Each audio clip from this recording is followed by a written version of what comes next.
Here we go.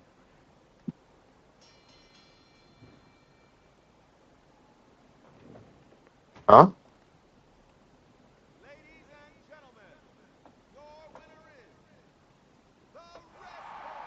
Just that. Or you left immediately? Win by intimidation? Maybe you got put in standing mode or something. Oh, okay, yeah, he's gonna recalibrate his height. Okay. It's an understandable Fair enough. reason to leave. Yeah. No, the height glitching allegations will fall off him like water off a duck's back.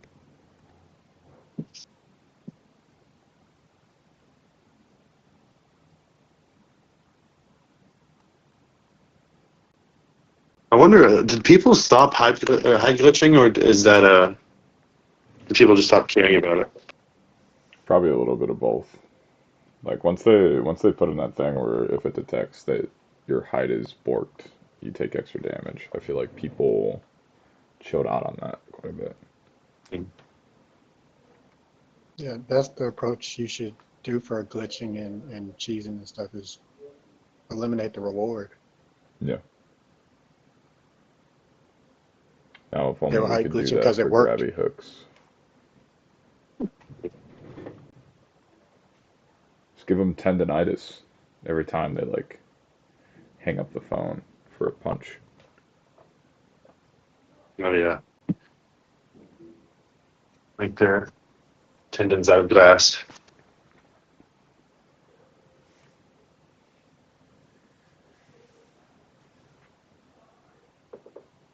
Right. Factual said it should be good now. Good. We're glad that you're the height that you're supposed to be.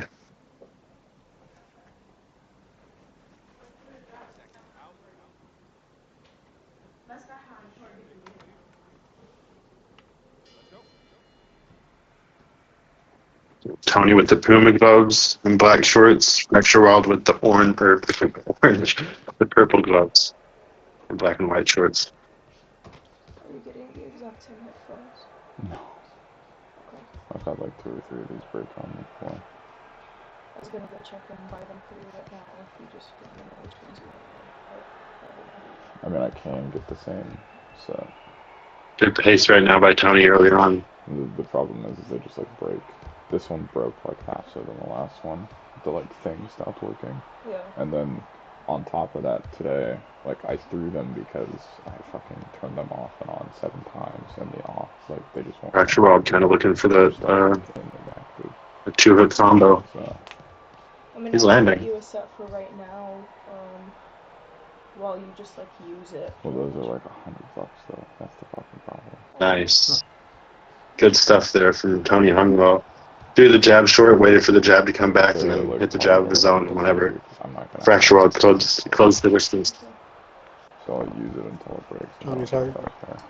Punishment at least. I can get you a better pair for Christmas, but we'll get this one for like a month or something that I think works. Fracture Wild's going with a little more power. To be able to do your shit Mm-hmm. and study and whatever. And it counts for him. Yep.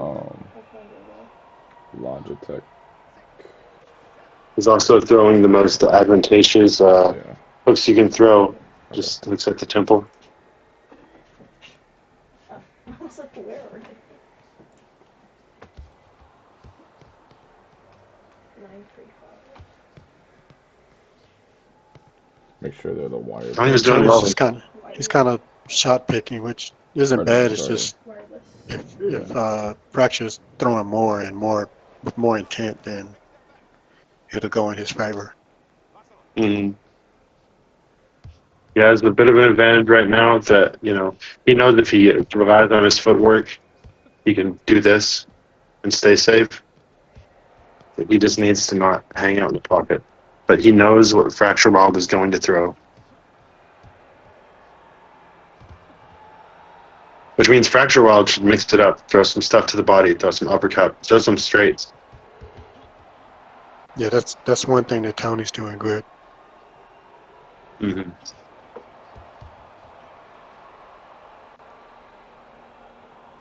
They're doing better here after the knockdown. What's going bad for him is the non-throwing hand is doing its own thing. Mm-hmm. See how it's dropping to his waist as he's throwing.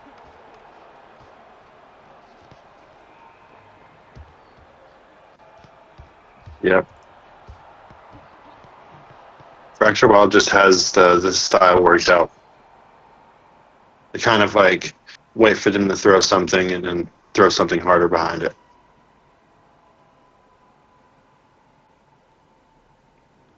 Yes, I agree.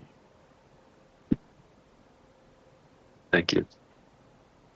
This riveting commentary is brought to you by Fishmonger Blues. You're welcome. Fracture, Classic. not ass, just level change more. No, you won that round, brother.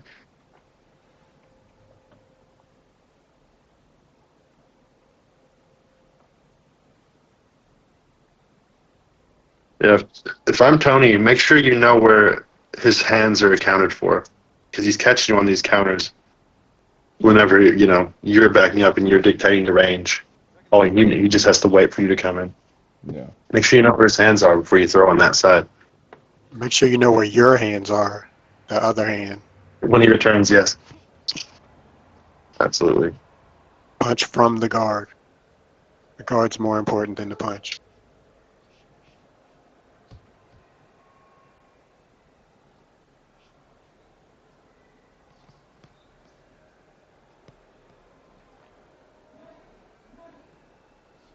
Try taking the battery out and putting it back in. Can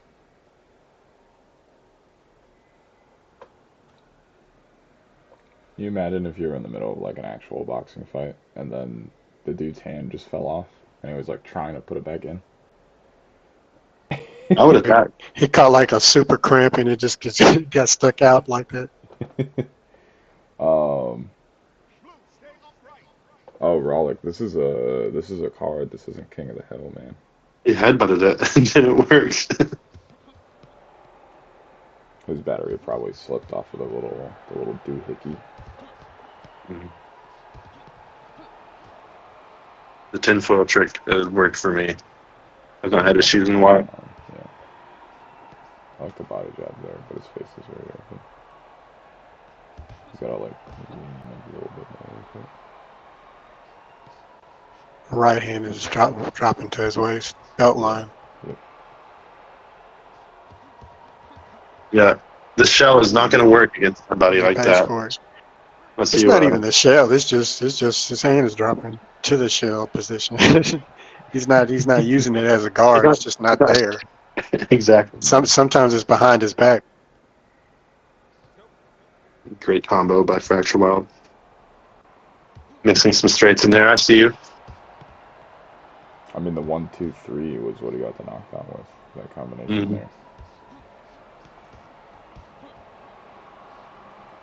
Yeah, he's been building.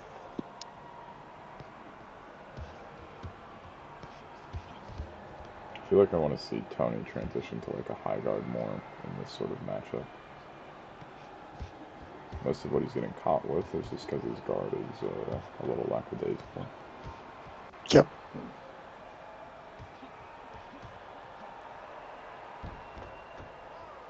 No guard, you get hit too much. Hands down, man down. Yeah, with any unorthodox guard, you're having to account for the lack of guard with something else, whether it's trunk movement or footwork or something like that. You can't just have a low guard and not be moving your feet. Now he has the crab guard. Hey, he's safe from wide body hooks at least. And that's Or the is he? They don't have it? No, Well. there's them in person. Amazon can deliver tomorrow morning. It is, but that's about it. You kind of ask for that. But Fracture Wild did really well. It might have happened even if he didn't goof off. The exact same ones. Yeah. This one? Oh no, that's terrible. Yeah, for this. But they're like... I think the cheering over him was valid. I don't think that was very toxic. Hang on. Is that available for pickup? If someone was goofing off on me, I'd cheat over him.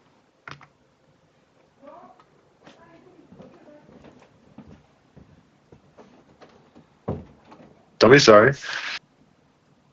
This isn't spars. You can try. You can knock him out.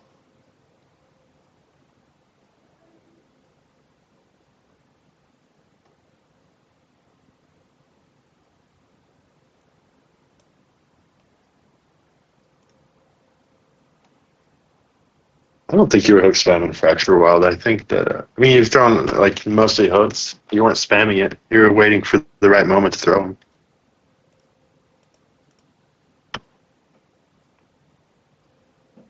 I believe it is the same code, Kazakage. Do they have like any headsets, like aside from Logitech?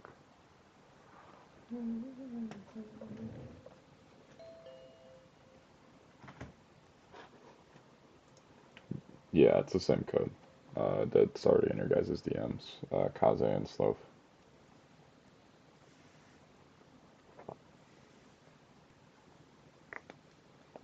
Well, he fought yesterday at the King of the Hill. He did well. Weird matchup.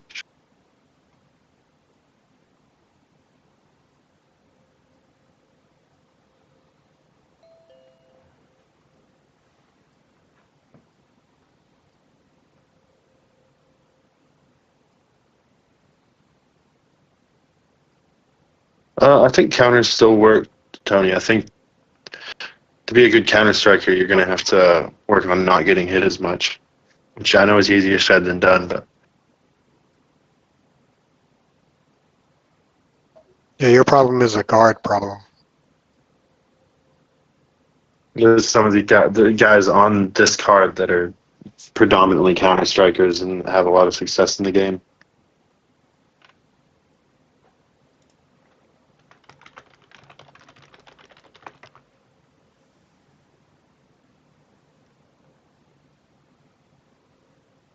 Yes, Snap Boy.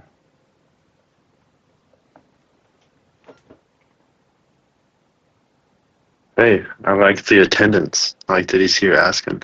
You guys should take notes.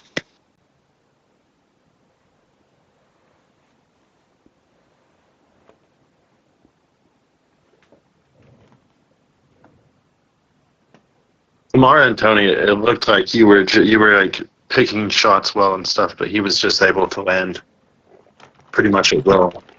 He kicked me out and started the game. Dave! It's Dave's fault. If y'all can reach him, tell him to quit. Yeah, if either one of you guys can hear, quit the fight now, or I guess we'll have to wait between rounds. Alexa, set a timer for 2 minutes and 30 seconds. Where are you going? Alex uses a gaming headset that I think has a microphone, so I was gonna see if Okay. we can borrow it. It depends on how it plugs in. I don't work for the PlayStation. I disagree a little bit, Maki, just because for me, hook spam is whenever you're like literally just throwing it nonstop. If you just only throw hooks, Huh? I said I was just gonna try, but that's one thing. If you don't level change at all, if you're just like walking You're forward, just like leaving. if someone's like mixing up hooks to the head and the body, I wouldn't do that. even that for me like moves the threshold for what hook spamming is. So if it's a pickup at my store, I can go grab it. Yeah.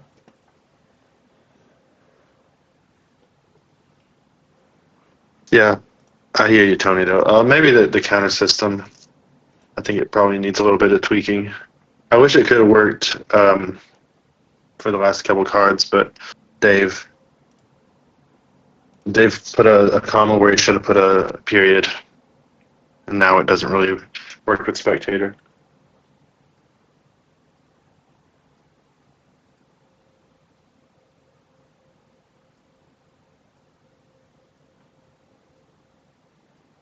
I felt like he got the 10 jabs though. It might have been right at 10. Definitely not 11, but we got him.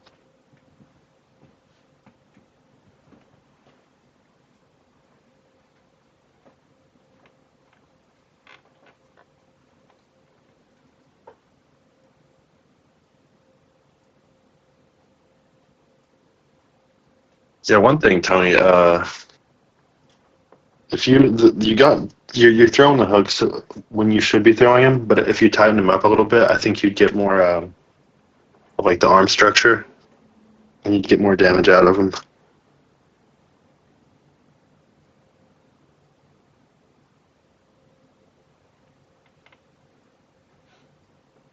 Oh yeah, Kazakage. If you started the spectator, it kicked NFTG out. So you guys restart. Go back to the lobby.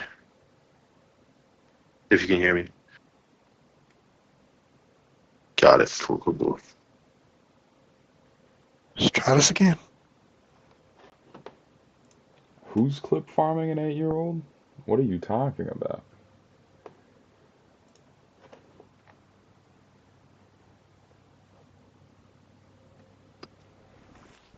Tony's not 8 years old.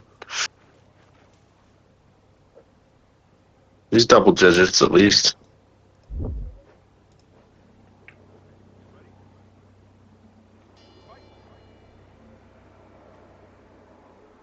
All right.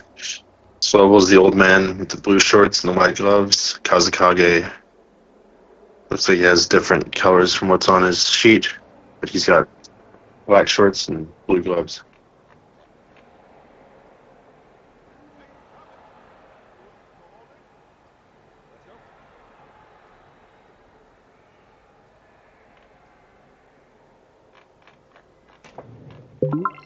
Pawing at him with the long guard.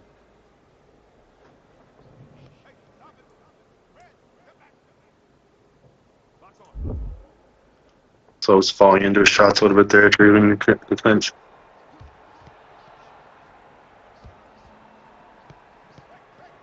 He's throwing kind of wild, but he's landing every shot.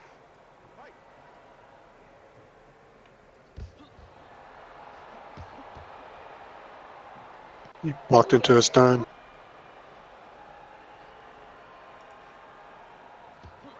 Yep. You could see the blind. He's like, okay, where am I? Mm-hmm. Yeah, looking around.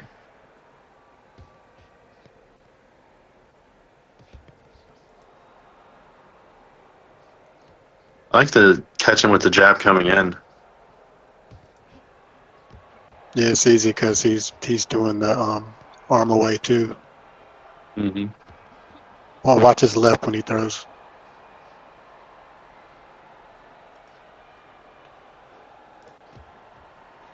See where it went? Mm-hmm. Yep. He's putting it down. Yes. His back. It's What? I guess. Yeah, he's just getting caught every time he comes in. I don't know if he's made the read See? yet. yeah, he's swimming Yeah. with the.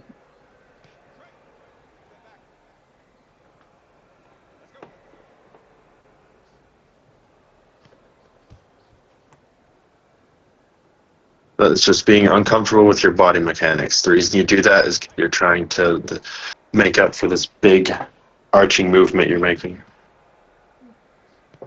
Yeah.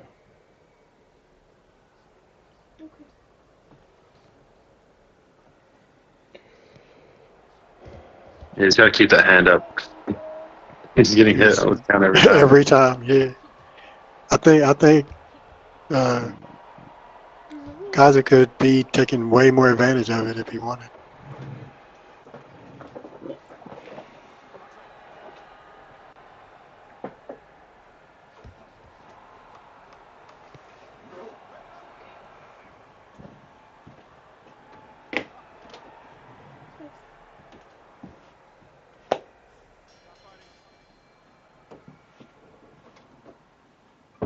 Good round. Yeah, it's going to be on low bobble to make the adjustment there. Otherwise, it's just going to be one-way traffic. Kazakage looking a little bit like, I don't know if he's not getting out of first gear. I don't know if he made that read early and trying to wear himself out, but I mean, if it ain't broke, don't fix it. yeah. I've only been like half watching, unfortunately, but from what I've seen, it's doesn't look like he needs to change anything up. So why would he? Mm-mm. But if slow bobble ups his activity, it might catch him by surprise.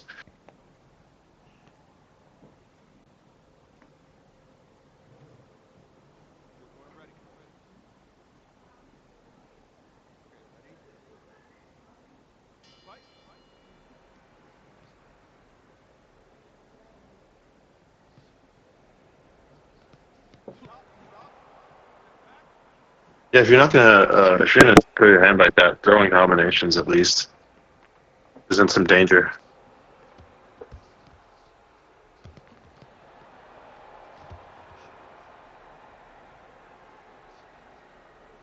His arms are going way back when he throws. Way back.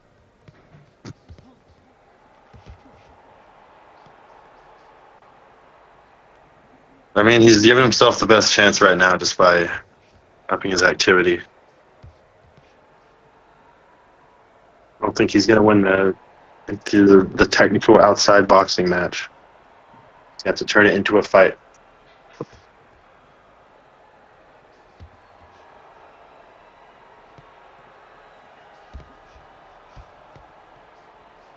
Yeah, because Slope isn't really doing anything to win. He's just staying ahead. He just got hurt right there. Yeah.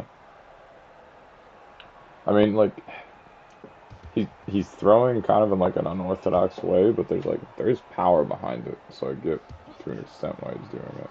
But Yeah, he's getting body effort when he throws. yeah, he's gotta tighten it up though, get it a little bit faster, throw in some feints or something.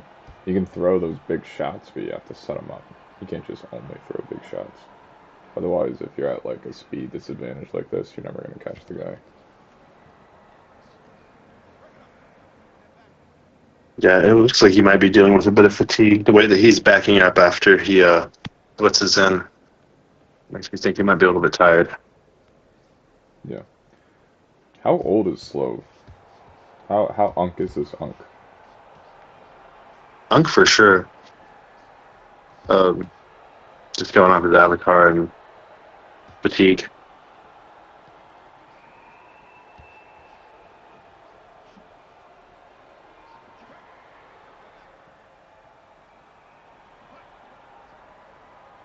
Most Yeah, of these are immune to punches.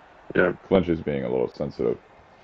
For those of you participating in TCT, if there were clinches like that and there was a penalty, those are the ones that we're gonna be like, nah, there shouldn't have been a penalty, for reference.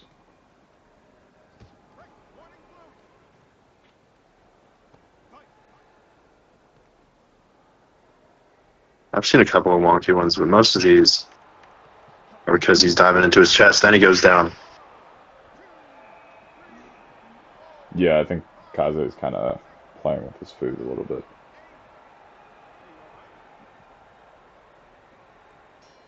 Yeah. Yeah. He's just not having to really get out of second gear.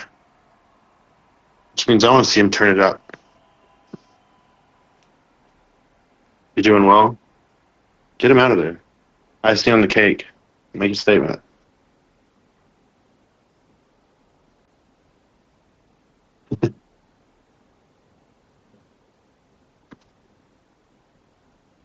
Yeah, once he saw the hole in the guard, it should have been a wrap.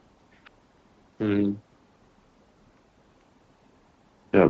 Toss a little feint, bait out either hand, and then just throw on the other side.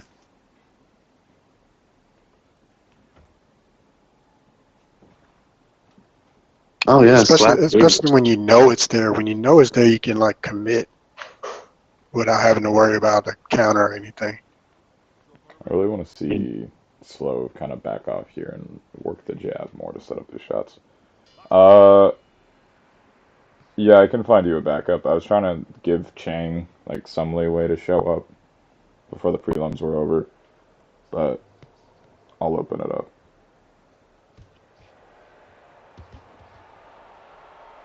You've been waiting like the entire time when you were supposed to fight first. Not sassy. Okay.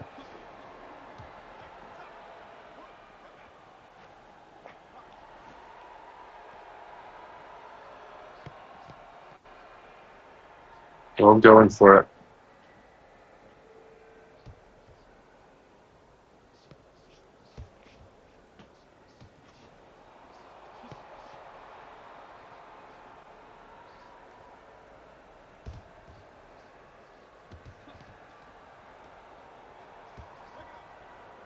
He keeps getting stunned too. Just keeps losing him.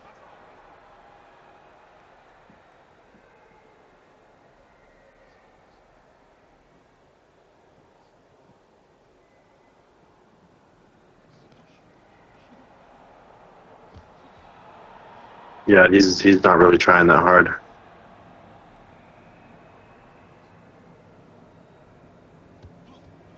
Flexing him down.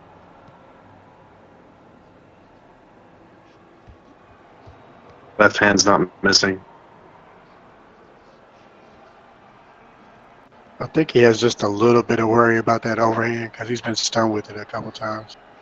Mm-hmm. It's enough to keep him honest for sure.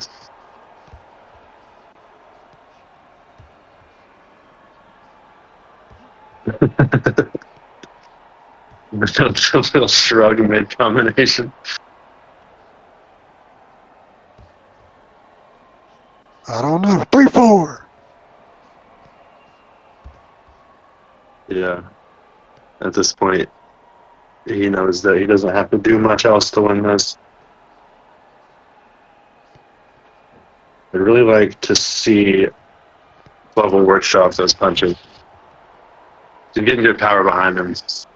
The guard is just not where it should be. Yeah, when he lands hard, but it's counterintuitive if you're not blocking at all. Yeah. And we see guys. See, there it is. There it was right Yeah. there. The overhand. We see guys do a lot of good work by just power punching with hooks, but they always have the other hand like glued to their ear.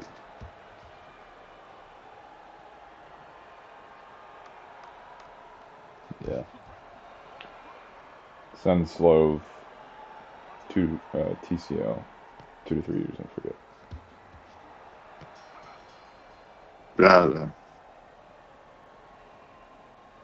Well, good fight by both guys, regardless. Sort of one-way traffic there for Kazakage. Slow threw hard and he hit hard, but he needs to work on the guard. If he's going to beat guys like Kazakage in the future. Yeah, that was good stuff from Kaze though.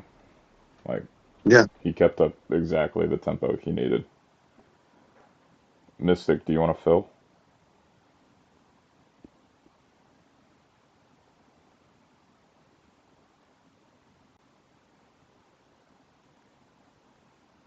Yeah, no, he did exactly what he needed to do to win. And why work harder if you don't have to? Oh, he says his back is about to explode. That explains so much. Okay. Well, even more impressive then. Yeah.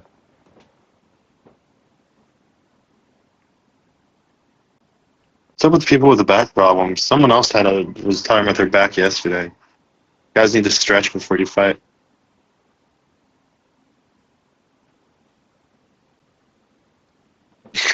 Senior league is right, dude. Geriatrics, no excuses. I'm older than most of you guys. I'm in tip top. Yeah, we can do. And I'm older than all you guys. Yeah, you're in tip top. At least you don't complain about it. Okay, we can do Nap Boy and then Bodhi, and then we will do Tesco versus Orchard. Good, good. Still going pretty smooth, even with stuff moving around. You said Nat Boy and who? Bodhi. Brody. Mr. I don't think I've... Fish, can I please have cling? Can I please have cling? Please. I don't think I've seen Nat Boy fight before. I don't believe so. I've seen Bodhi fight before. Yeah, does a lot of these things.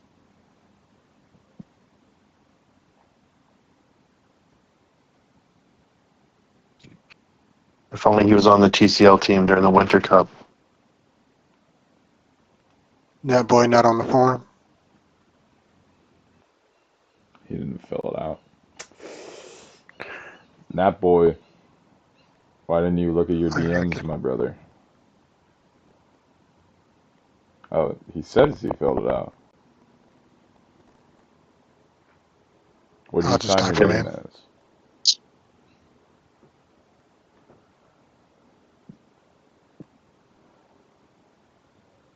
As Nap boy. I'll just type it in. All right.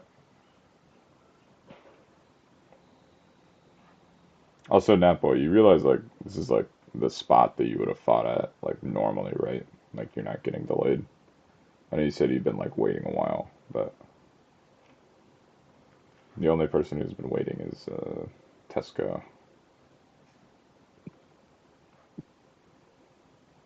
Being a good sport, too.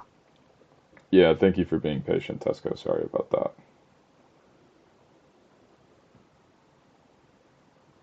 What time is it in foggy Europe? Wherever you're at. 6, 7, 8 p.m. 6, 7. Nice. Okay. Nap boy, you have the code. Bodie, I'm sending you the code right now. Yes, so Bubble. Come to TCL. Go to the coaching chat. Ping one of us or one of we ever do a community spar. We can work on some stuff with you. Yeah. Good foundation. Just gotta fix the guard.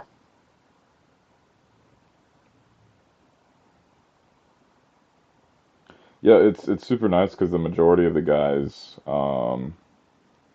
like who come in here, even if they're not like fighting at that level in quotations, it's usually not like you need to strip everything down and start them over. It's just you gotta tighten stuff up. You gotta give them like little tweaks. Exactly. And it's good. The level is a bit higher.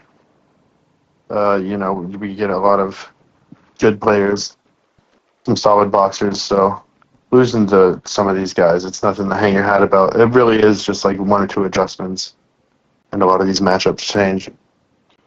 Yeah, I mean I've said it before and I'll say it again, but like, it, yeah, we're running a league, elo rankings, whatever the hell, but like this is set up in such a fashion that when I'm making matchups, I'm not thinking about like who has the most wins, who's going to be the champ or whatever. I'm thinking about who's going to make the best fight and who can help each other become like a better fighter.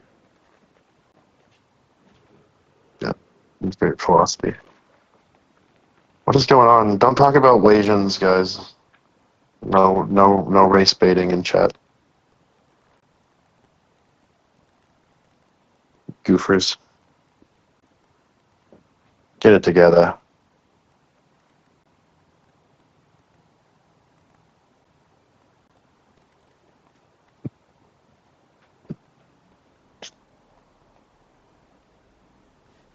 This is what happens.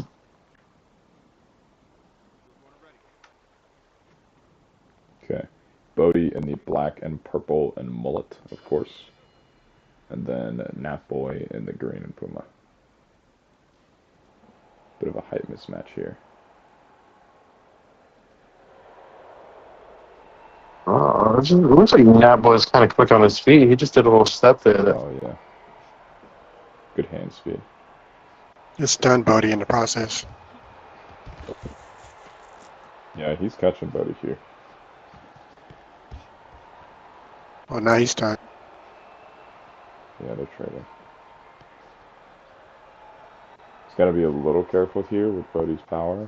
Like, trading too much for too long, it's going to get you put down, unfortunately. It's all the plaster he puts in his virtual gloves.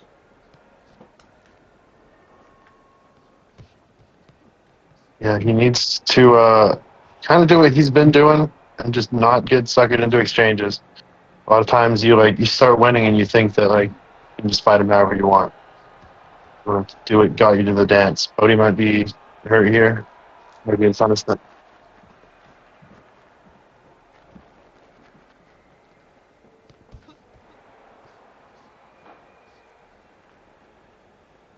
Yeah, when someone does that, just ignore it. They're gonna have to throw first anyway. They put themselves in a weird position.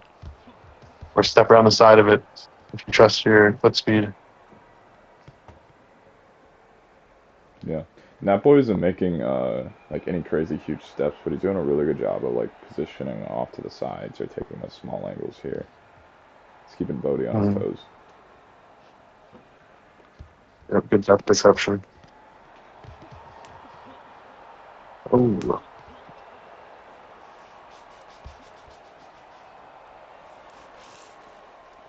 Starting his combos with the level change going to the body is smart. Kind of makes Bodie abandon his high guard. Yeah. Something he did there that's really, really good or impressive that I don't really see a lot from Bodie is he lunged in and he went off balance, but he recovered his balance and he turned it into a punch. A lot of guys, if they do that lunging shot and they kind of fall over, they'll just like flounder a little bit before they get their balance back. Really good head movement from that boy. He's hurt though. Don't waste a mistake.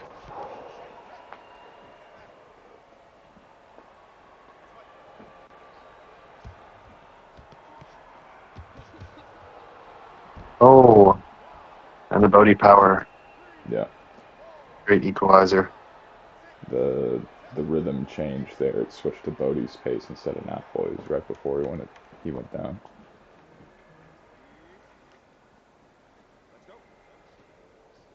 Bodie too. He pays attention to where your guard's at when you're throwing. So now that he knows that the left hook's going to be there whenever those longer exchanges happen, he's going to be going to it. So it's up to Nap Boy to pick up that hand when he's throwing. Yeah. I was gonna score that Nap Boys round until that very end knockdown there. What do you think he needs to do to get back? Yeah, he needs to. I mean, he's already been doing it. He needs to move his feet more.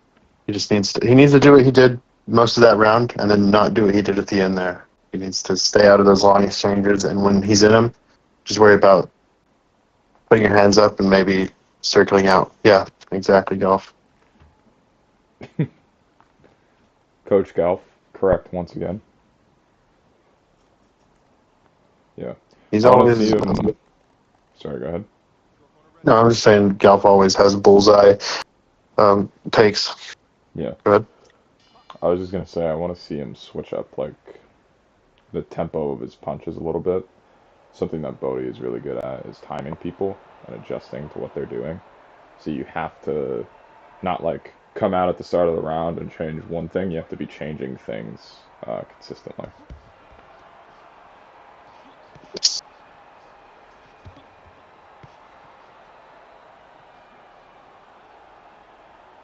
Bodie more aggressive this round.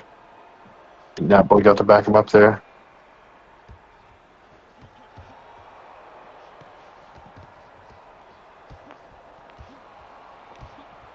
That boy playing Bodie's game.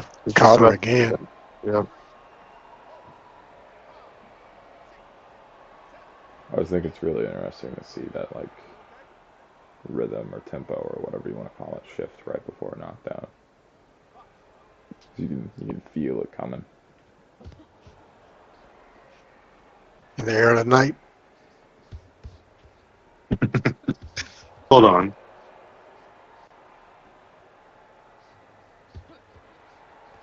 Yeah, good work from Bodie. Bodie made the adjustment. It's up to Nat Boy to make it back. But there's a lot of time left in this round, and I think Bodie has his number. Yeah, he's dialed in now. Yep. This is where I hop on my bicycle if I'm that boy. Yep. Yeah, at least to survive the round. Get it together between rounds. Yeah, slow the pace down, let him come forward. Try and duck and dodge. Oh, he's already stunned.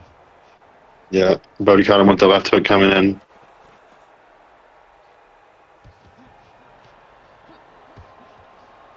Yeah, against guys like Bodie. I like that. Yeah. Mhm. Against guys like Bodie, you cannot have those little mistakes in your guard unless you have attributes to make up for it. Yeah, Bodie's doing a good job of pressuring here, the slow advance. He knows he just You needs also to, can't come straight in against him. he just knows that he needs to build up that punishment, and then he'll be able to get a hard shot in. Especially since Both are right here. Yeah, oh, they are. Bodie has an interesting. It's like kind of like a tempo hack. He'll get in front of you, and then he'll start over, and he'll throw like right there. He'll throw the left hook, and then he just starts over immediately with the left hook. He'll keep doing it until he can get you to throw to his tempo. Yes. Yeah, that boy really needs to circle here. There we go. Oh, he hurt Bodie here. You could put him down. Yeah, good adjustment. Oh, that boy's... Ooh. Both of them saved by the bell. Good adjustment from that boy. I did not think that he was living to see the end of that round, but he's gonna have to do something big here to turn it around. And he fought his way through it instead of just running. Nap boy, if you can hear me, I have secret Bodie tech. What I need you to do is he's gonna come stand in front of you. He's gonna throw the left hook, block the left hook, clinch him. Bodie's like, shut up. Clinch him, disrupt his tempo, then do it I again. thought this was a competition. Shut up.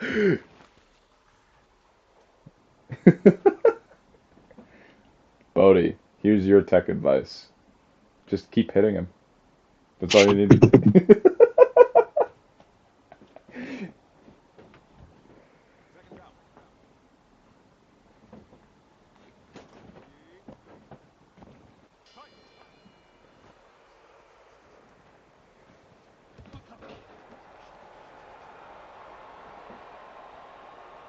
Right off the rip, landing hard.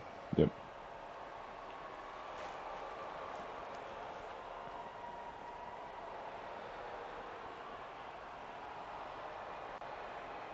Ooh. Yeah, he just could not get him away from it. Suspicious quality pissed off Bodie. I didn't do anything. I don't know what you're talking about.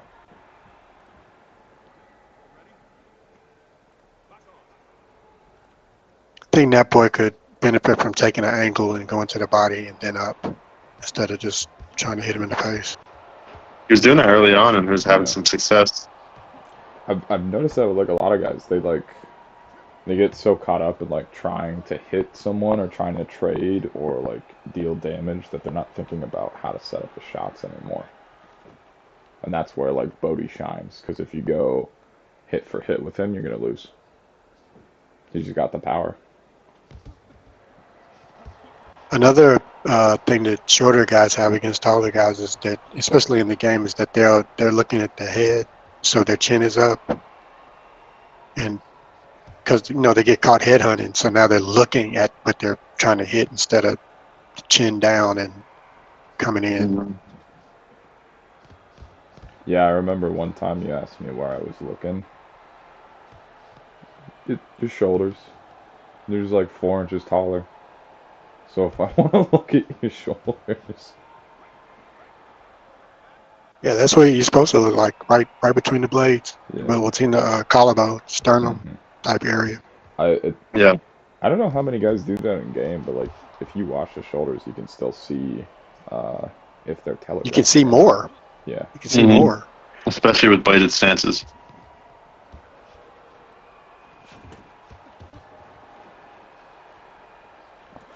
Yeah, Like everything works better. Everything works better if you're looking at the chest instead of the head. Like you see more to block. You see it before instead of too late. Everything like slows down and you just get better. You kind of gotta like unfocus your eyes a little bit.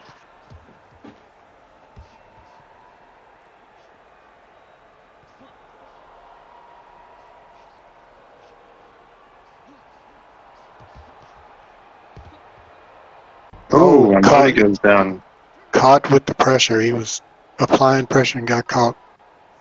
Yep, he dropped his hands.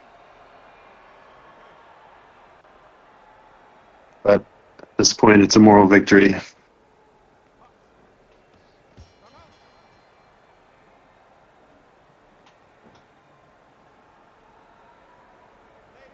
Well done, Bodie. That was a great fight from both of them. Like, Yeah. Bodie is, when he fights guys, he makes them look much worse just because of how good he is, but very impressed by Boy's performance. Same thing as like what I said earlier. It's like he's doing a lot of right stuff, and he's definitely like very good. It's just little tweaks. He wasn't taking opportunities the way he could have to change up the fight. I feel like he was doing well early on, and he sort of abandoned that. I mean, he would. Bodie was always going to adjust, but it feels like, you know, when it comes to that, it's like more of a chess game.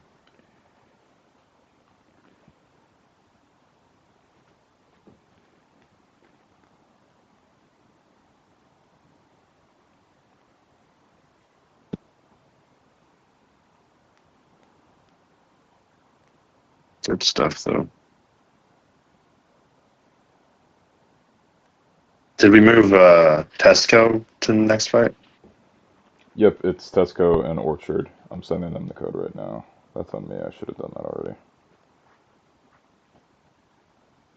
So it's a good glad to see both these guys back. Orchard, it's been a while, huh? Yeah, he went to the Middle East for some training camp or something.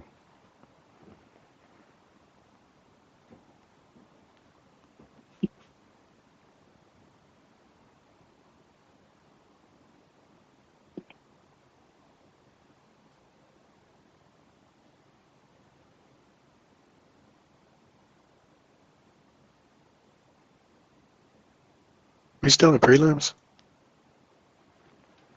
Yeah. I believe so, yeah. It feels a little off because of the technical difficulties and Fish crash out at the beginning delayed us. Also, only half my fault. They had the code. I stand on that. Yeah. But, I think... Go ahead. No, it was cool blaming it on Cooper, but yeah.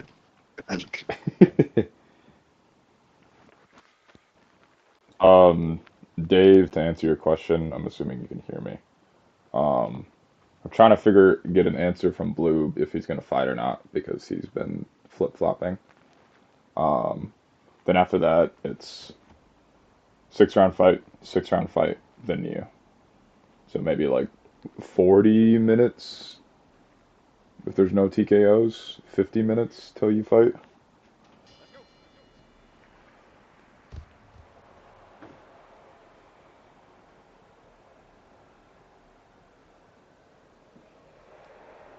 Davis fights a camp fight, right? Yeah, we're gonna do the Ethereal/Z rematch, but 6 rounds this time because I wanted to see that fight again. Z was a fool. I will come back to that since the fight is on. Both fighters in the orange and Puma. Orchard is the bald fella. So I was training his avatar. Oh, fat bald guy.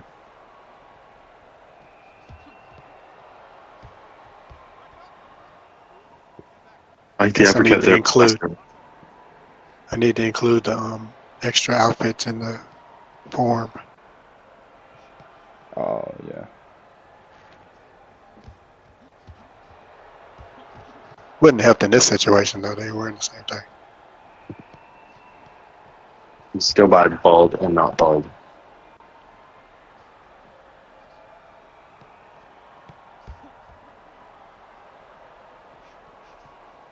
I wonder if these hooks are landing from Orchard. I'm hearing the smacks, but I'm not always hearing the grunts.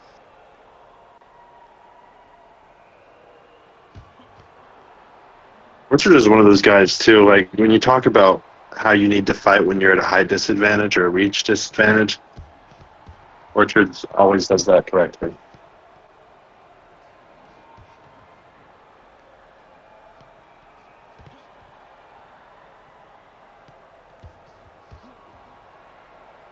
Good block counter combo there.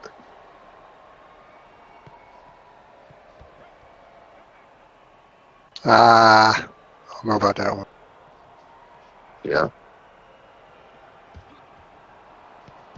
That's the second time now he's block countered with that uppercut. That is nice. You don't see that a lot.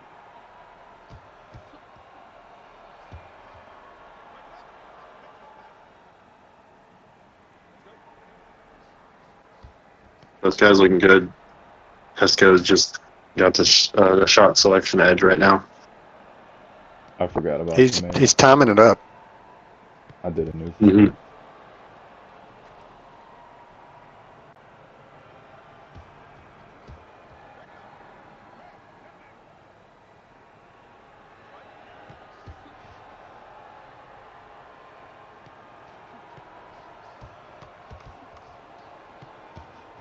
Some great lefts in there.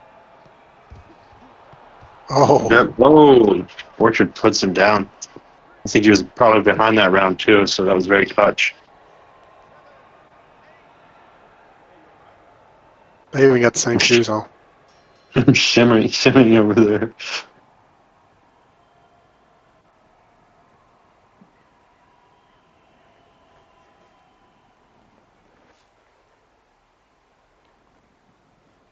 Coach Golf in the chat.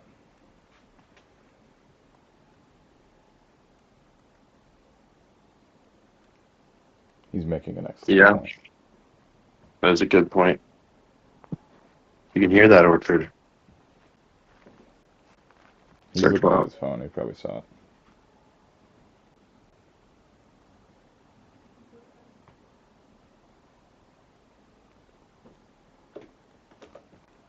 Tighten up, Orchard. Tighten up. I mean, you gave away the first round, but you still ended up winning it in the last seconds, so you have time to make adjustments.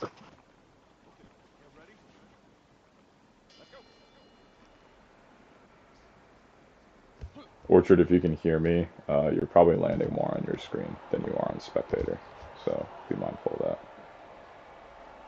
Oh, he's got Pesco hurt right here. You're so right, NFTG. You're so wise.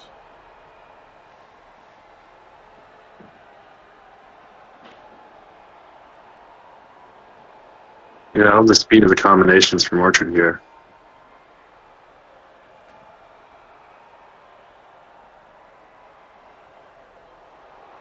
Like the way they're... Oh, Orchard's hurt. Yeah. Ooh, yeah, he got hurt and he just stood there. He was waiting for it. It's surprising that they put him down. Mm-hmm. One of his strengths is in and out movement, and he just abandoned it there.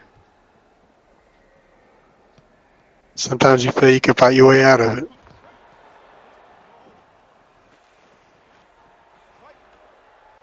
Yeah, sometimes I'm going to bait that out of him as much as possible.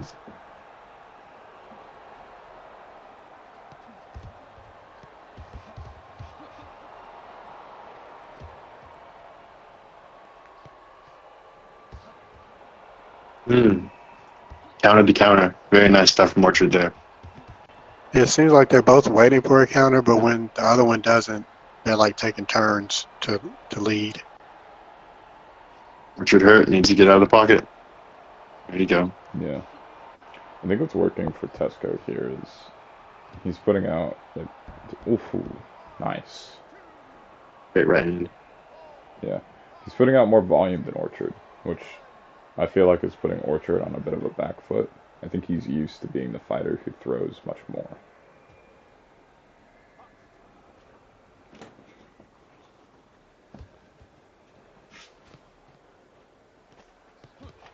You can tell these guys are familiar with each other. Playing against the other style.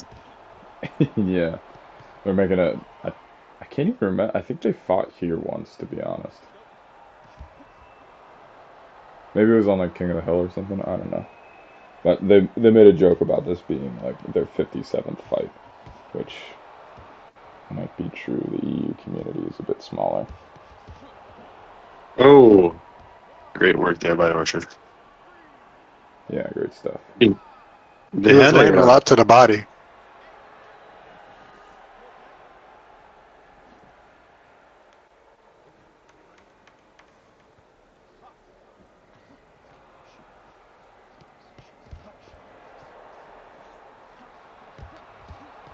ooh,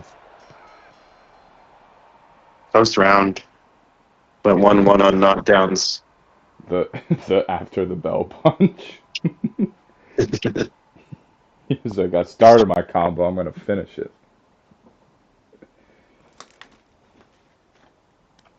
That's cursed HP. That's cursed. I don't want to look at that anymore. Look at his big round belly. Oh.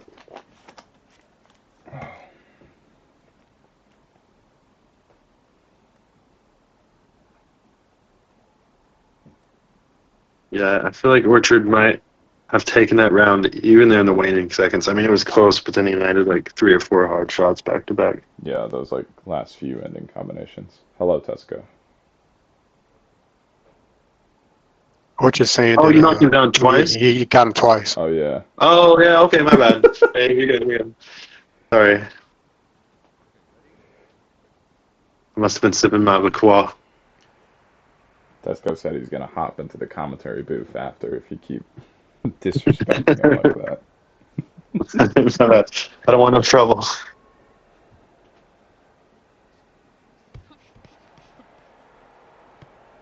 Yeah, 2 knockdowns, guys. The commentary team is just buns. We're all Yep. old and see, I forgot All the word soccer. for like someone with dementia. It's because I have dementia. No, you know. Thank you. Yeah. Smoking tobacco out of monster cans. That's what it gets you.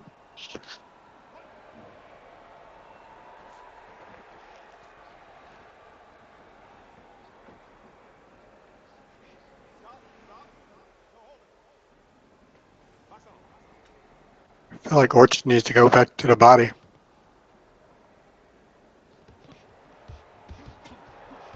Ooh. Pesco's just got a tight guard, though. It's like even whenever he's guarding his face, he does a good job guarding his body, too. He's making Orchard take these big Oh, movements. that was a to get great uppercut. Mm-hmm. Yeah. As I was saying, he did it, but he's making Orchard take these big movements to get to the body, and then he's countering him with the uppercut.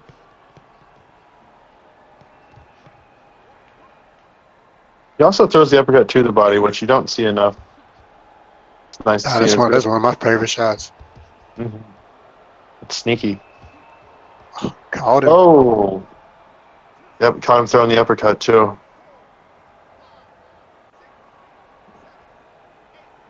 One of the risks to throwing uppercuts, if you like overthrow them, you're way out of position. You're in a weird place. Yeah. And even if you're the guard side of where the uppercut came from is open. Mm-hmm. If they've seen it before, then they can just time it. Yep, and the That's muscle me how I memory. know. Yeah, I hear you. The muscle memory, like the retraction, isn't as fast either. I don't feel. Good shots there though from Tesco. He probably should have stayed outside more. Mm-hmm. Yep. He was winning. He was winning outside.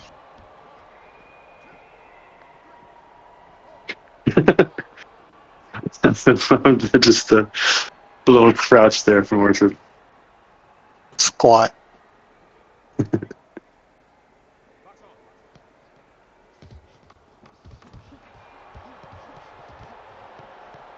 You slug it out the final seconds. Might as well. Orchard goes Oh, down. turn it around. Nice. Mm. We know they're friendly, so it's pushing it though.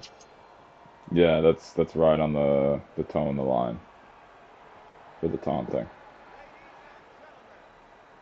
Oh, he's running motion? Okay.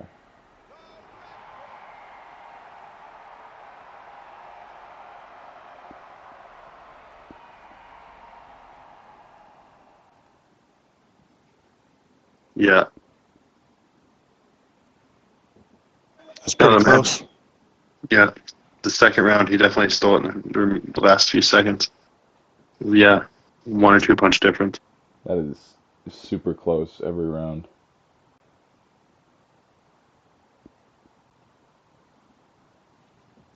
Great fight. Fight of the night so far. Yeah, that was awesome stuff. Thank you guys.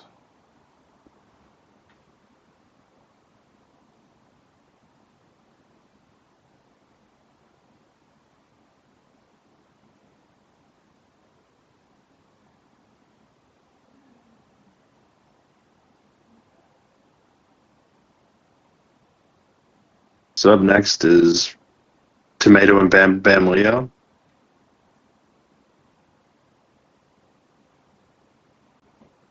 Right? Should be Bloob and Chungus since they both had drops. Um, Oh, yeah. yeah.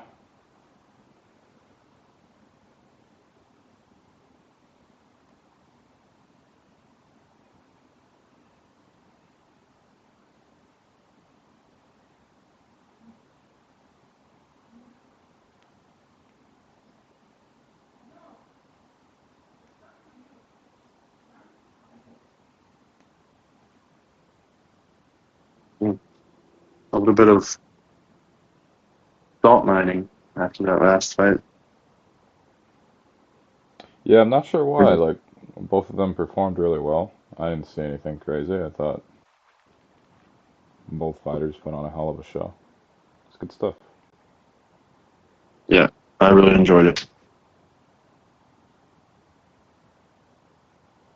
Yeah, y'all can turn off the adrenaline and testosterone now.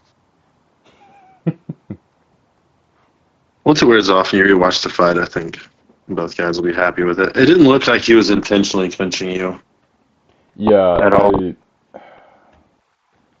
I think that's the biggest, I wouldn't say problem, but it's like something I think people forget about quite a bit. Like, what you're seeing is not necessarily what the other guy is seeing, and like spectator is like the middle ground.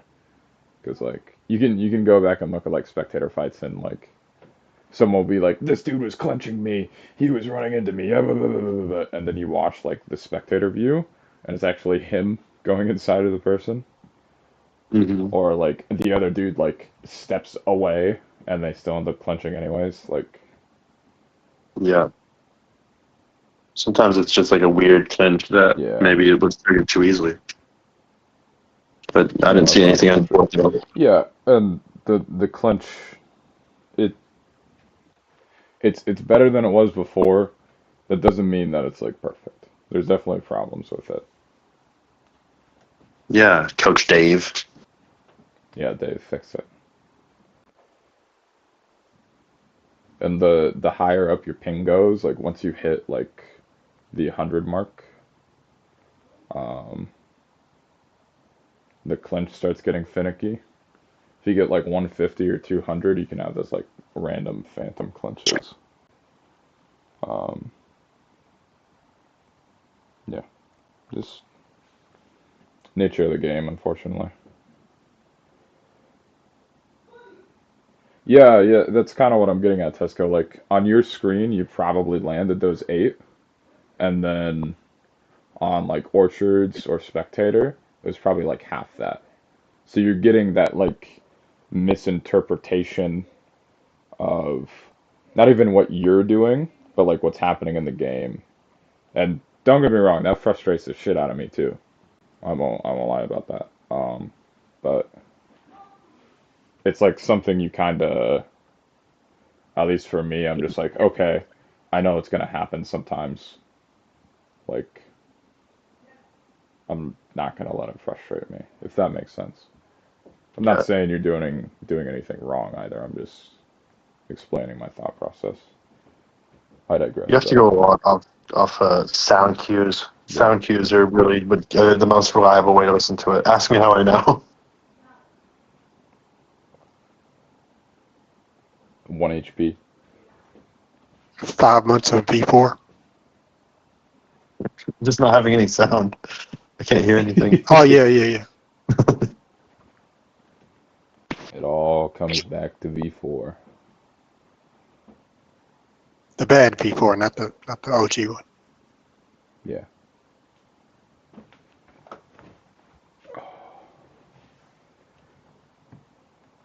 Okay. Chungus said he's coming. I'm gonna give it like a minute or two, and then we're gonna move on.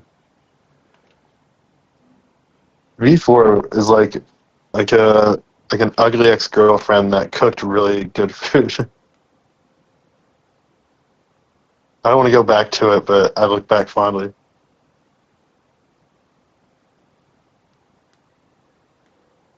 That might be a wild analogy, my bad.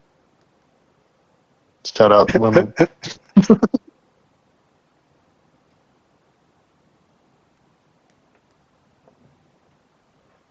Yeah, V5 was definitely like the insane rebound.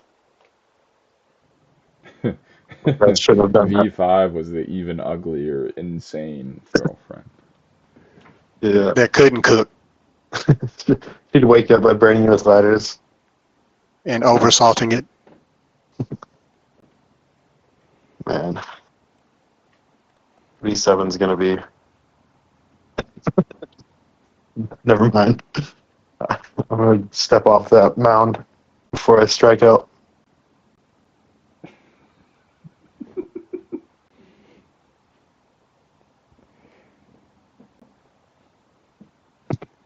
These guys got it. They're going V5.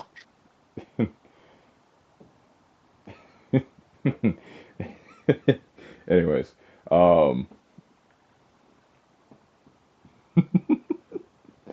kind of excited for this Blue Chungus fight, just because I think it's gonna be a little weird, a little freaky deaky, but we'll see.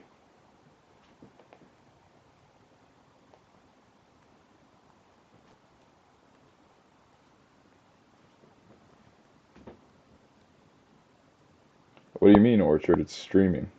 You can literally go to the live stream on the TCL YouTube, youtube.com, Clean League. Just look up the Clean League VR Boxing. There you go. And you can go to the live stream. Then you can rewind it, and you can watch your fight back. Yeah. You're streaming? Yeah. I thought you asked me to record. I thought I told you that I like got back on my PC. I thought you knew. My bad. I did ask you to record, but that was when I was like mid, totally not a crash out, trying to find my headphones that vanished. Um, but my lovely, beautiful girlfriend gave me hers to use, so we're back. Helps to have one. Yeah. Out, Miss Fish. Mrs. Fish, sorry. Yeah, you better put that isses on there. Hang on, Tesco, I saw you pinged me. Give me 1 sec, I'm trying to find it. Oh, wait, no, you didn't ping me. You pinged Orchard.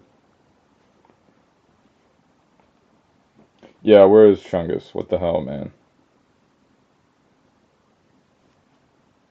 Are we on live? Oh my god. Chongus, dude.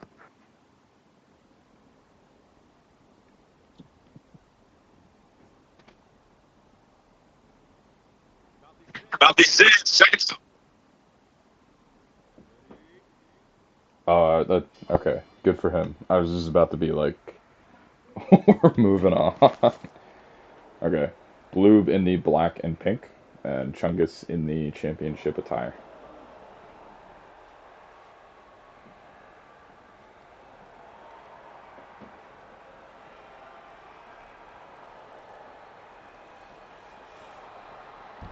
Oh, I mean, that was quick. yeah. Yeah, it was bound Blue to just. happen.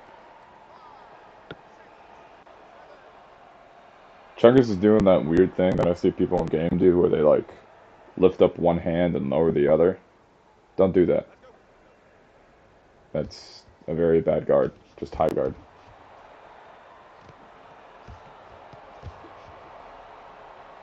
Yeah, it's a weird guard. It protects you from like one specific angle of attack.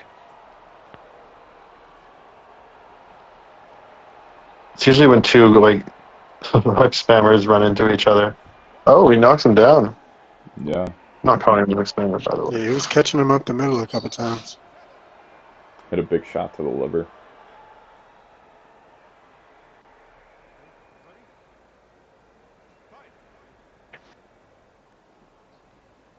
I will say I really do like the way like body damage factors in now. Mm-hmm. They are not wasting any time. No. Yeah, it doesn't get the stun anymore, so people kind of moved away from it. But the little body stun, the little what is it, the little peripheral thing? The thing that actually looks and feels like you're getting punched in the liver. Yeah. Mm-hmm. It really does.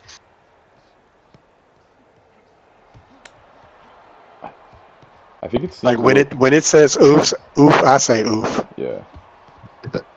I think it's a little counterintuitive here, but I kind of want Chungus to back up and like come in from the side a little bit more. But he needs to tighten up his guard while he's doing it. I don't know if he's gonna get the chance. I think that there's a lot of time left in this round, and he's out. I don't think so either.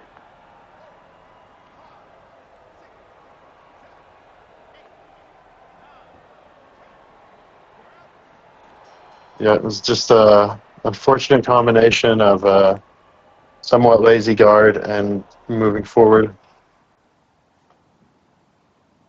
Oh, what the hell just happened there? Well done by Bloop.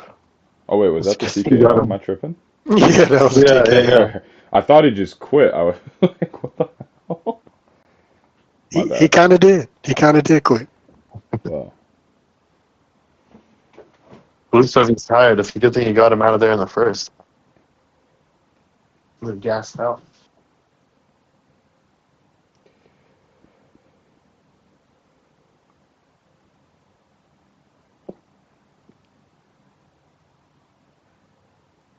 Yeah, and both of them had people that dropped out, so maybe the matchmaking was a little off, but I had to roll with the punches. yeah, I mean, on paper, honestly, Chungus was ahead there because he's had more fights and has more wins. But that's what I meant by Elo is not a 1-to-1 yet. It'll get there though, don't worry. Yeah, because most people have only had like 3 or 4 fights. Most people have only had 2 actually, or 1. So you win that initial fight and it pumps your elo up to like 1660, which right now is high. And then if you lose, you immediately go back down to like 14 something or 13 something. So at what point do you think that the Elo is going to like, be more of a reflection of people standing around maybe like 6, 7 fights? Yeah, I was just about to say about 6 or 7 fights. Because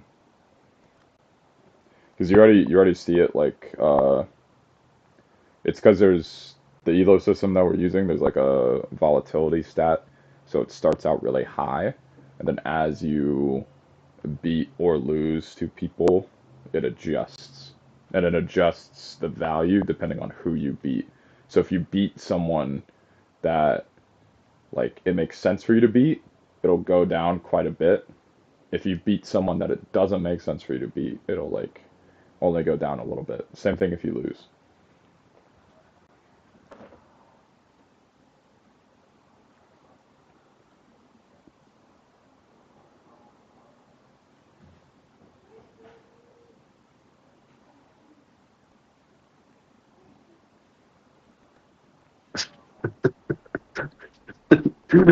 Roasting himself. I wouldn't say it's an ugly fat body. I think it's a utility vehicle.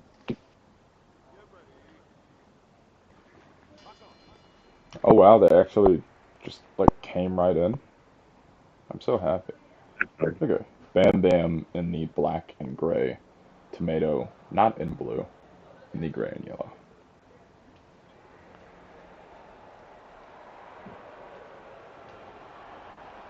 Bam Bam is walking him down.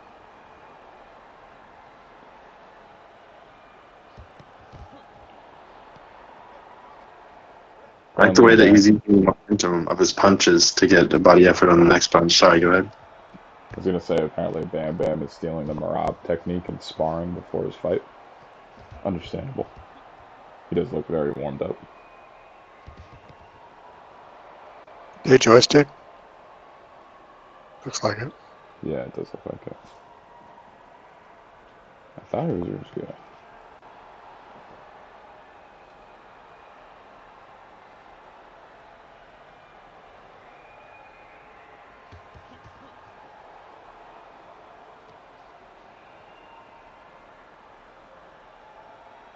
It's a bit less impressive that he's like stringing together the combinations with momentum if he is joystick, but I mean, good shot selection still. I thought his last fight he was room scale, but I might be mixing him up with somebody else.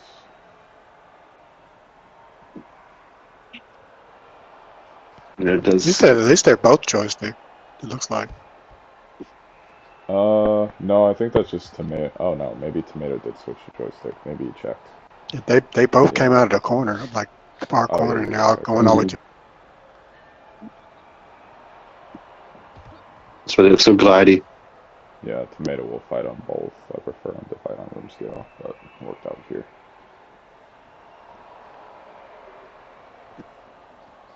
You just don't get as many cool points.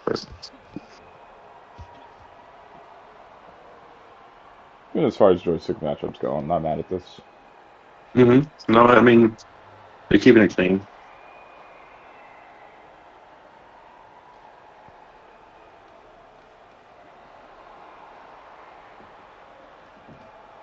That Bam Bam's doing that little dip before he throws a hook combo.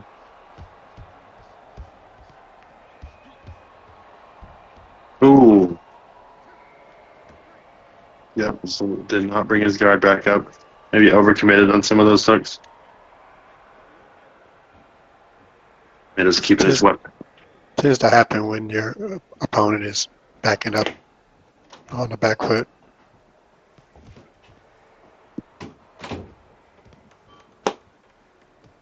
That's why you don't chase. Is right.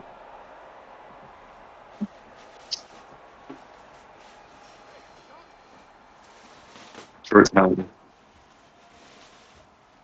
Okay. What do you think Bam Bam needs to do to get his to win the next round? NFTG.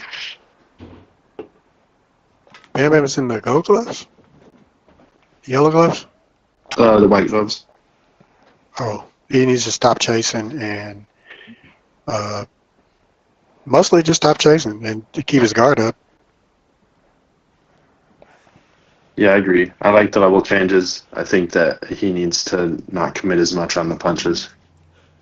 He's throwing a little bit hard, and since Tomato's weapons are tucked, he's able to hit him and retract back to his guard quicker. It's helping him in those extended combinations. Yeah, and since he's chasing, he's just running into punches. Mm-hmm. He's always where he thinks he's going to be.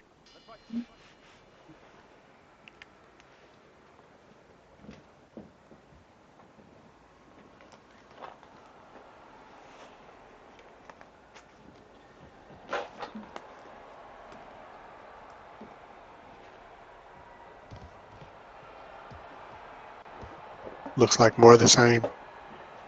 The same result. Yeah. I don't think Tomato really needs to change anything here. That was a great liver shot. The other liver, the spleen. Yeah. Oh yeah, tossing him in there. Yeah, but Bam Bam might be overcorrecting here. He doesn't want to chase, so he's like giving up too much ground. You don't want to do that against someone that's taller and has longer arms than you. Yeah, he over. Yeah, that was the wrong answer. Right into that punch. You can smother people with with pressure and not necessarily just punching nonstop.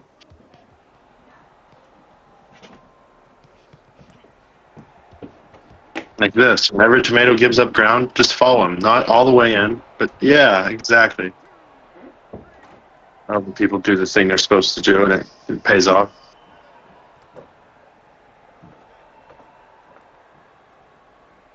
You're correct, Tomato. You threw a little too wide, tying up your punches.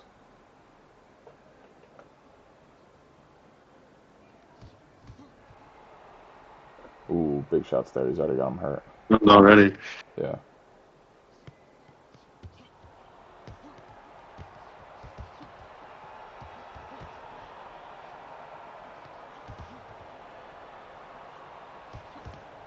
Yeah, he's still backing up, like giving up ground, like you said, and it's costing him.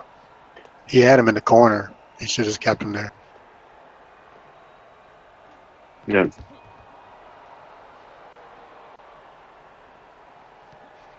But it's partly because he keeps dropping his guard and getting hit, Yeah. so he backs out. There's even just a difference between the way that they like cede ground to the other. Tomato does it and stays safe because he's still pawing out his weapons. He's still keeping his range. Like there, whenever Bam Bam's given up ground, it's purely defensive. Yeah.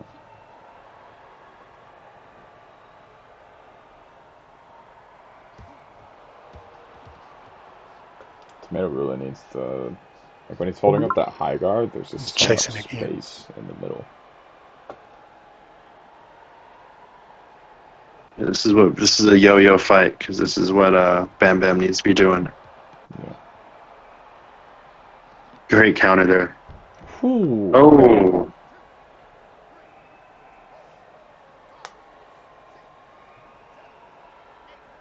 Did they break even that round? It was 2-2. I believe so, but I can't count.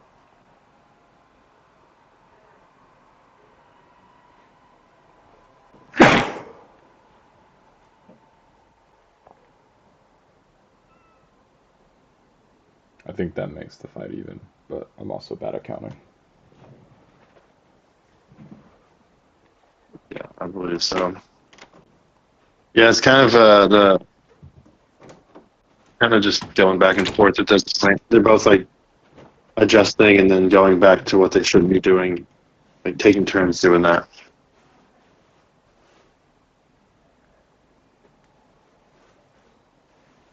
I would say Tomatoes just ahead. You know, consider this horse, but by my judging. Yeah, I think when Bam Bam's hitting, he's hitting harder, but Tomato is landing like 2-1, if not more.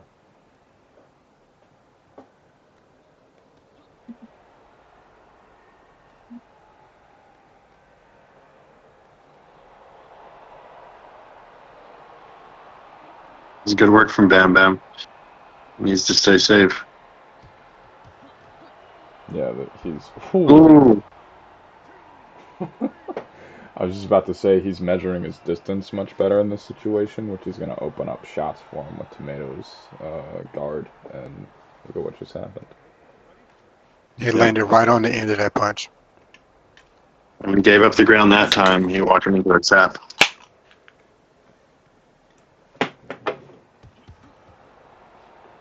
Looked like he's turning around. He has him chasing. Yeah. Etherol, I'm not gonna lie. I think people put way too much credence into height. I feel like They do. if it's like 6 to 7 inches, no meme, like that's, in my experience at least, limited of course, but good work from Tomato there. So I'm He was cooking there. Around, my bad. He was cooking there. But yeah, like in my experience, it's normal to like have that like height range. Even in like the UFC, you'll see like 4 or 5 inch height differences all the time. Yeah, guys like Bahamondez, 6'2" guys fighting at 145. Advantage depends more on IQ. If you don't know how to fight a taller player, then it's an advantage for them. But if you do, it's an advantage for you. You use their height against them, their reach against them. Hagler was a good example in boxing, and maybe Volk in MMA. Guys, it does not make a difference. I like what I'm seeing from Tomato here. Just backing up, throwing the straights. This might win him in a round. Yeah. Yeah, I wouldn't say it's an. Oh no! There it is. I guess it will win him in a round.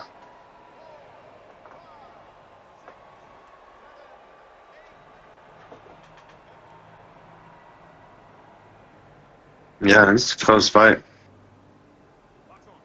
Big round here. Let's see if they go for it in the final seconds.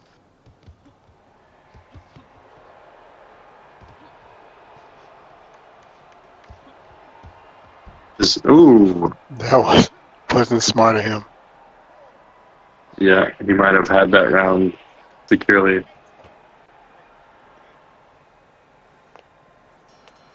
Not sure what the cards look like. He might have sold it. If the cards are close, he just gave up a point lead.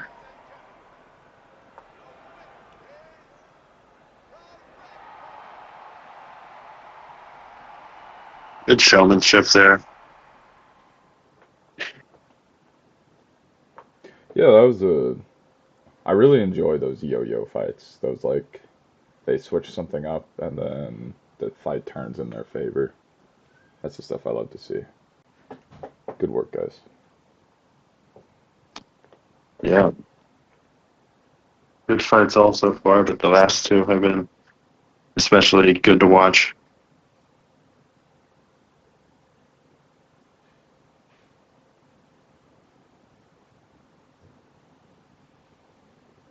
Okay. NFTG, we're switching to the main event. 6 rounds, please.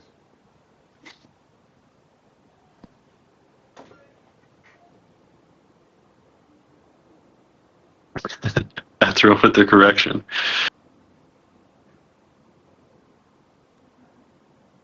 It's just the main event and the two co-main events. The co-main event and the co-co-main event.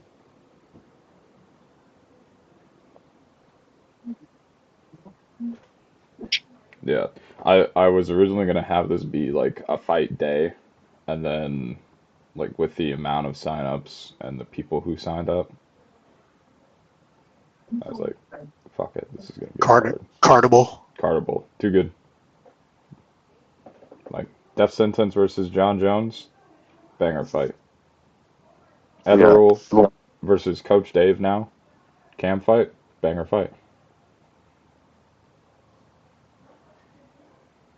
Yeah, it deserves a number.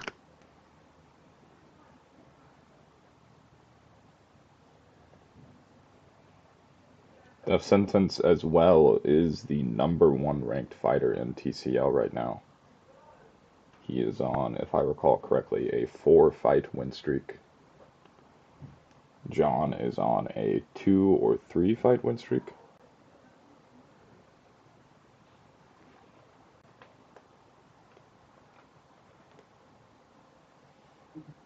Okay. There's been a brand change. John Jones is now John Pork. In RFC, yeah. Um,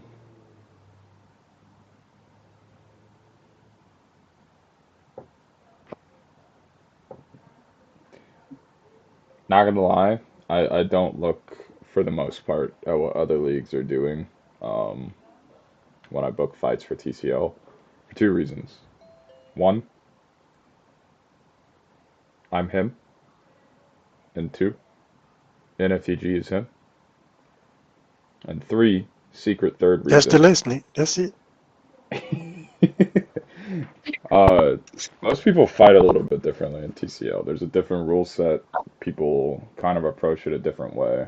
Um, a fight that happens in a league that is not managed in a similar way, or like where they're not as harsh on the rules, can go completely differently than something that hits here. You know what I'm saying? Different incentives. You really just want to stand out and look good here. It's not so much about the victory. I mean, winning's nice, but if you can win and fight clean, it glaze you.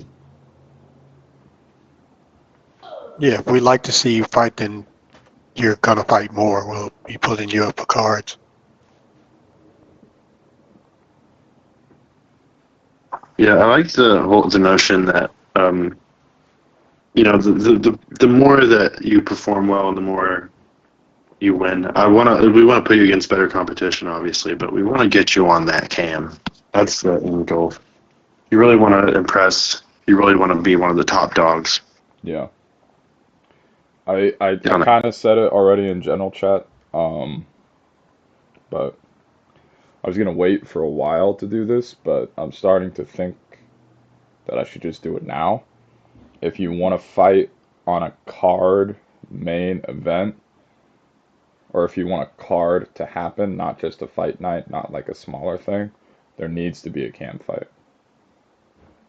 I don't think there's anyone else doing that as much as we are now, and I think people love that shit. I love that shit. The youngs love that shit. It's great to watch. It's fun to do. Yeah. Yeah. We got to see that you're not doing weird stuff. Yeah, and here's the thing. There's already people doing it here that are not phenomenal IRL boxers.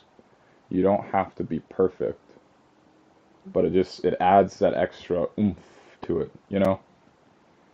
It's like the difference between just putting a steak on a grill and then like taking it out and butter basting it with a little bit of garlic and thyme and rosemary.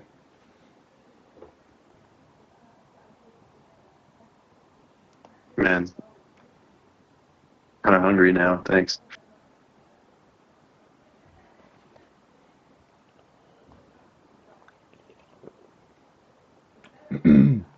Yeah. I haven't eaten today. I am thinking about it. You see how the Someone ducking? No, they should both have the code.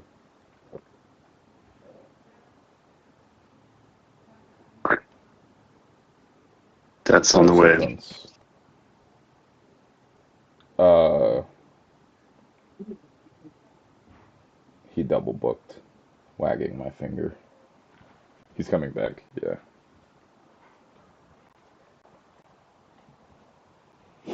Death sentence versus John Pork. It's a brain rot fight, really. Yeah. Oh, Sassy, I think you're still here. Death sentence, I think you can hear me. Um, I'm gonna post up the like how the fights work today for the Winter Cup, or not the Winter Cup, for the Christmas tourney. It's just gonna function exactly like the Winter Cup, to be honest. If it ain't broke, don't fix it. Yes, 1 HP I am stealing from you. Sue me. I guess 1 HP is in here too, but yeah. I'd like to get fighters ASAP, or at least a general idea of who might be fighting. TCL is already 2 out of 3. That way we can start doing promo, advertisements, videos, etc., etc., etc. But we can talk more about that later. It'll be in the morning Eastern, so you EU cats can participate. Yeah. Come on, Sassy. I'm stupid. I'm not that stupid. I think if things run smoothly, the whole event will take like 4 to 5 hours, which is like a big ask, I know, but yeah,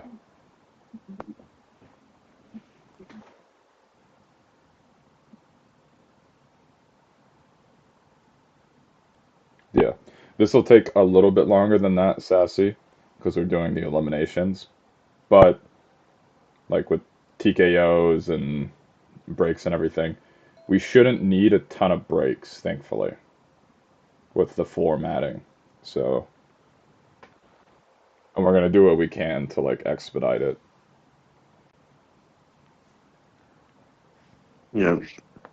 Probably really drill everybody to be there on time and be ready.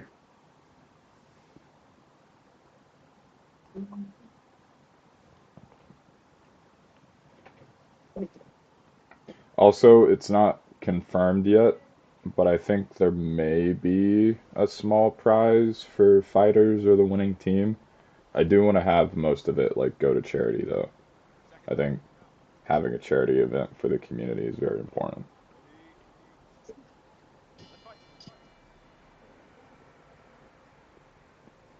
TCL down the line will host like more prize fighting stuff, et cetera, or whatever. Got to get the charity work in too, though. Death's in the all gold and John the gold and black gloves.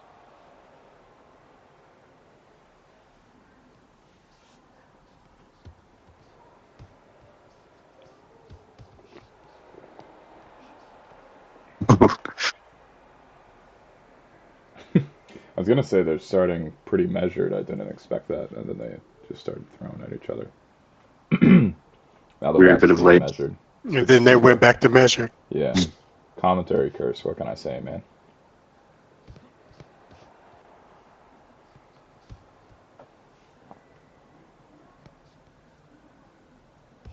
They're hanging back, but when they decide to go in, they're throwing hard and fast. Death is fair and down. They caught him coming in and then going out. The pork is sizzling.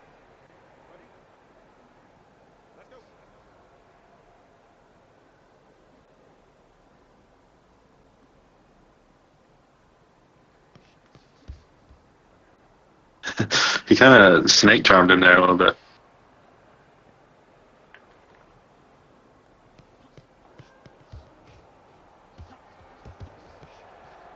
Good defensive work from John there. Mm-hmm.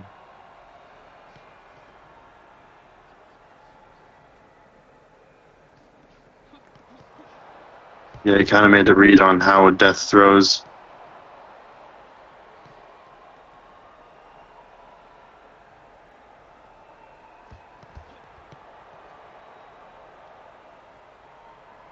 Death's definitely one of those guys that could benefit from throwing like same side combinations, because everyone expects him to throw one and then the other side. John's sort of reading it and blocking most of what's getting thrown at him. Yeah, he's wasting a lot of punches. Being blocked and slipped and Ooh, countered. It was a beautiful shot, yeah. Block, slip, and boop. Yeah, John has definitely been like leveling up. It's great to see. Yeah, just fighting smart this fight too, using Death's urgency against him. both content to wait it out. Yep, we'll see another round. Tell him to breathe.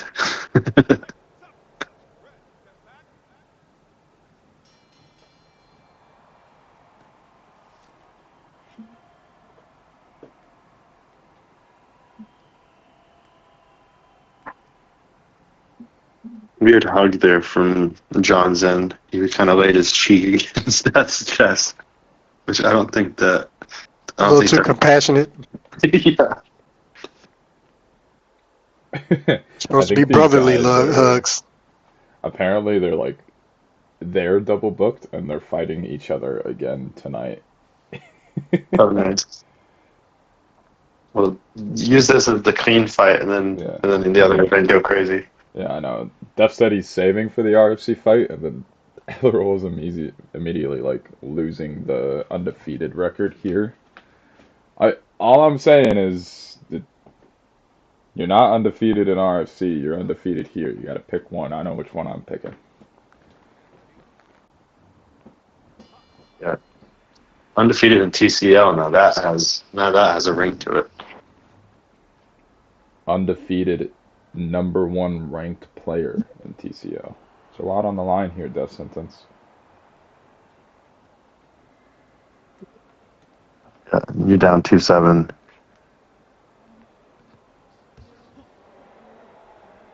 See how a lot of those are missing? Mm-hmm. He throws like 4 and lands 1.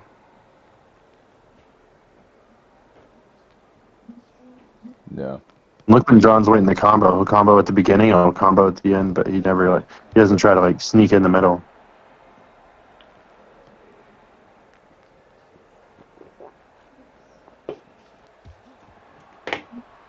John has already got him hurt here. Yeah, with minimal punches. Mm-hmm. Just throws out 1 or 2. And Yeah. Normally, Yeah, Death's volume is his main advantage, but I think it's a detriment here. It's leaving him too open to John's counters.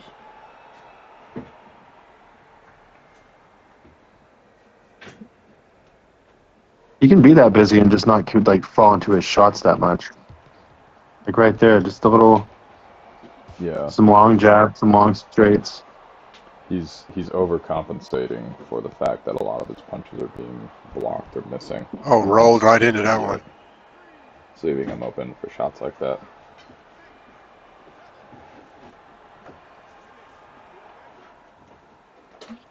Feinting would probably help this situation for death sentence. I agree. Or I want to see him. He needs to angle more and circle more. We've seen him do it in other fights when he's in this position, but he's coming straight in on the center, which is exactly what John wants for his defensive style.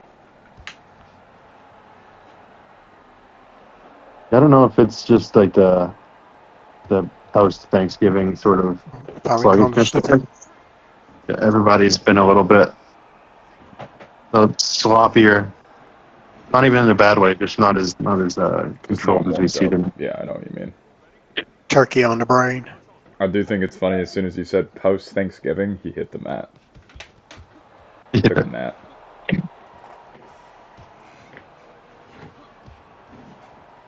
Oh, John's got him on the ropes here. Yeah. He wants that knockdown back. 15 seconds. He can get it.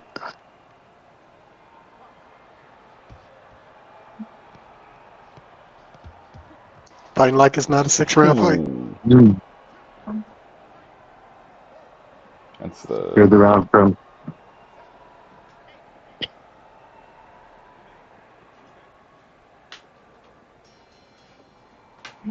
That sentence needs a miracle. He needs doesn't need a miracle, he just needs to adjust. He said his headset is slipping. I can see it. Death sentence. Next time, just tape it to your forehead. Mm-hmm. Glue it on.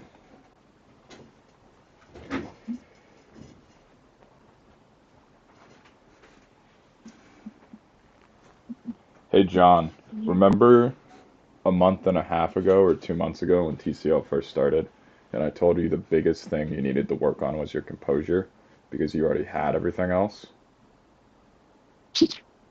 I told you so.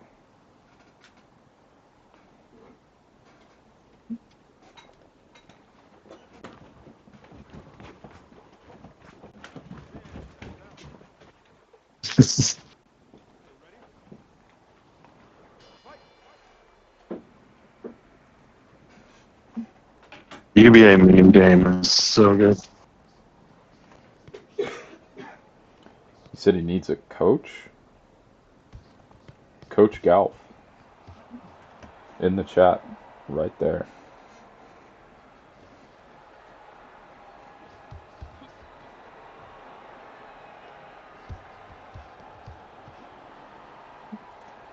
Almost all those punches missed. Yeah. Yeah, I think that 3 punishment knockdowns are going to be harder to get than like 3 like stun and knockdowns. Needs to be a little bit more discerning on what he throws. I just want to see him back up. Like, change the fight, work into this, do some of the. Oh, Rolled into that one. Not that. It was a nice head movement before he got dropped too. It was the commentary curse, man. Do more of this. Dropped. You gotta work the jab, Death. You gotta reset. And you can't just roll, and stay there. Yeah. You want to roll and get out. I think John is gonna get like 150, or sorry, 1,500 elo from this. Ooh, there we go. More of that, Death. If he survives.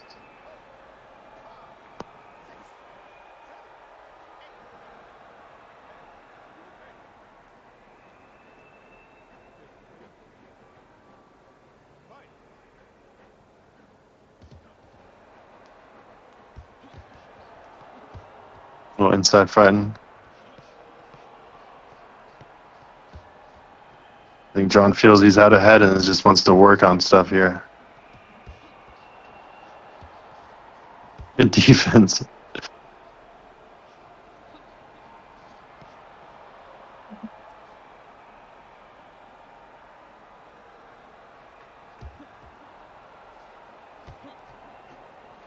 Try he Wonder what caught that with was. that. I don't know what that hand signal was. I wonder if he was talking about the guard.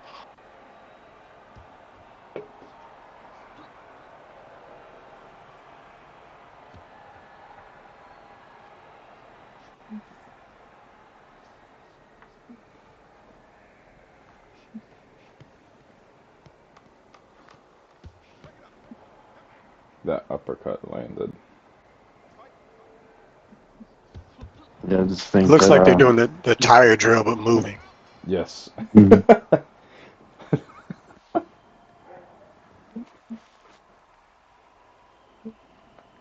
Yeah. This is honestly, this is going even better than I thought it would. I'm loving this. What do you think Death Sentence needs to do now to keep adjusting and take this back from John? in a PG. Combine the guard with the head movement and pick better shots. I agree. The head movement's nice if you don't stick out there too long. Move your feet. John is waiting for the opening, and he'll guard up and just wait for the opening, and then that's when he scores. Yep.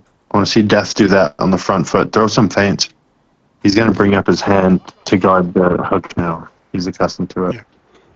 Yeah. Reaction. And don't give the opening for him.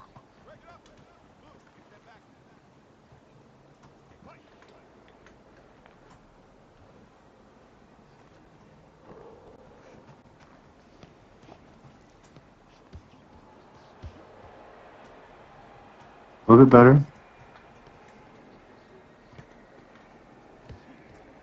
Yeah. He's not hesitating. He's not rushing in. This is more what he should be doing. Just needs to add in a few more jabs. The posting is nice. Gotta work the jab with it though. Yeah, I don't like leading with the hook if you haven't established the jab first. Mm-hmm.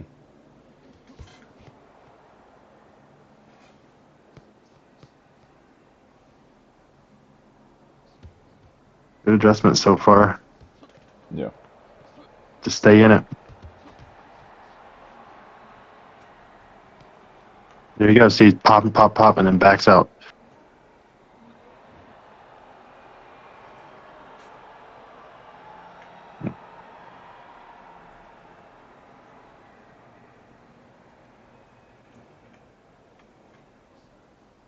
John's had success doing what he's doing now.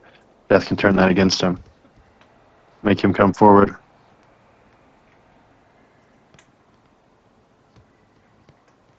Definitely feel like Death's ahead on damage this round.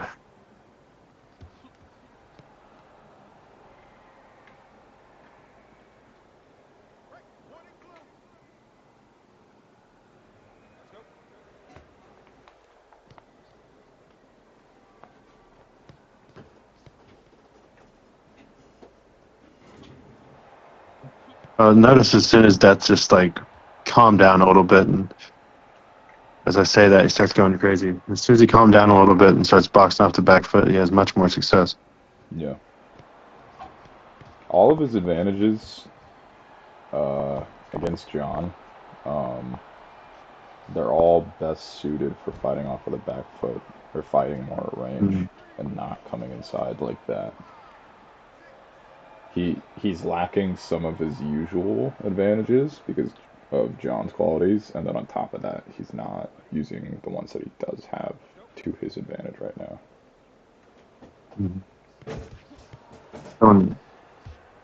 Flashes of really good decision making, and then he's just not ready for John to adjust.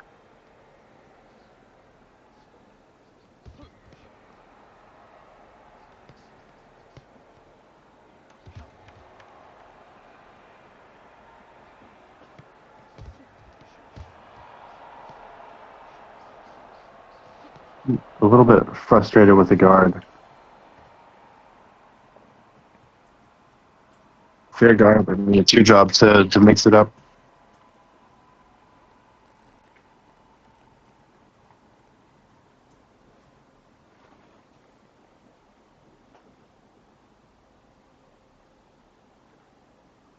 In FTG, could you start a fight and have you fight like right now?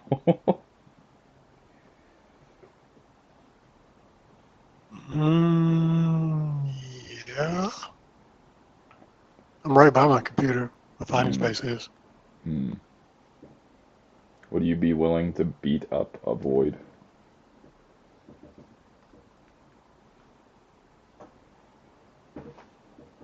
I can make it a fight if that's what you're asking.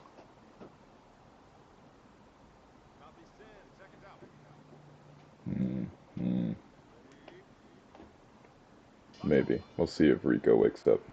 Hello, Invisible. It's good to see you. That's the next fight. Actually, Invisible versus a Void, that would be a banger.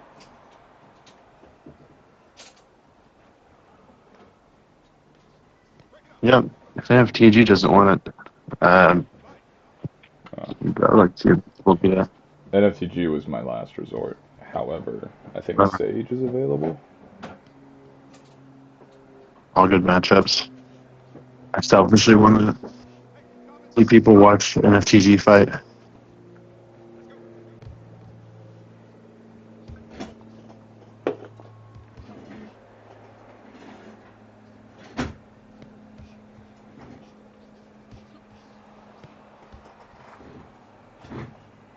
Dave, is that you saying you want to fight? Like, you just want us to skip the fight? So you can fight now? Are you hungry, Dave? Is that what this is? You want to go get food?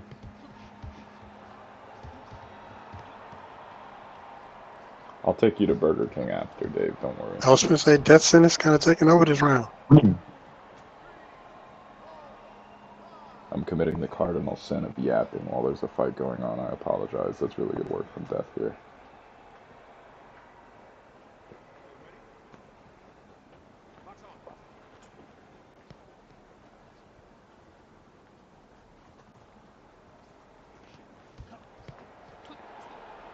Yeah. And turn it around. And gets it back. Yeah. It seems like when he wants to, he can. Yeah, he's got the advantage on in the pressure there.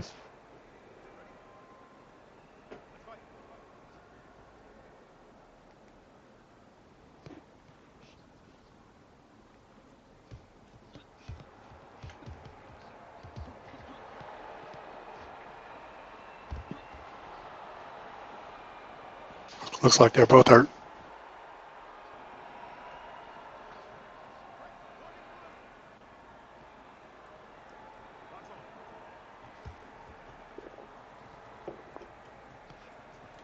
Where's that jab been?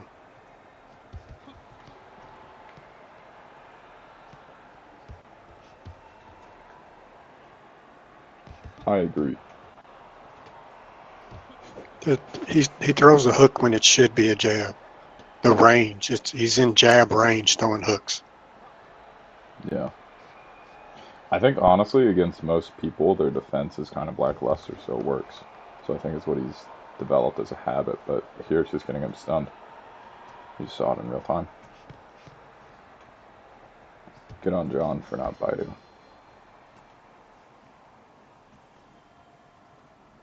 Yeah, I mean, a lot of times what takes people to the next level in terms of it is with them fighting to their strengths and to their attributes. Death does a lot of things really well, and whenever he puts it on, he looks good. He looks technical, but he doesn't always fight to like someone that is like tall with like long arms. You know, he's not doing that. He does it in spots, and he looks brilliant. And then he gets drawn into those hook exchanges. Yep. Death, you need to take more angles. You need to circle around John. Like just move to the right, move to the right, move to the right. And with each step, you need to be jabbing. So step as you're circling, jab, jab. He's going to shift with you. And then you either shift further to the right and you throw a hook. That's when you hook, not the first punch. Or you shift to the left and you switch up the circle. And then you hook.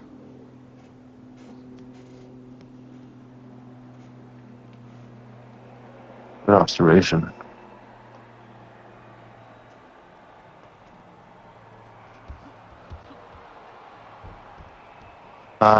Yep. He just pivoted into it that time, but it was working for him. Yeah.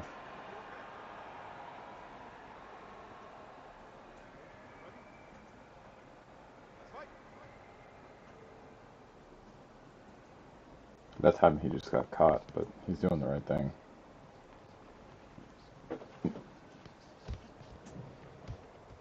Yeah, just like that. That's what he needs to be doing. He just has to get those shots to connect.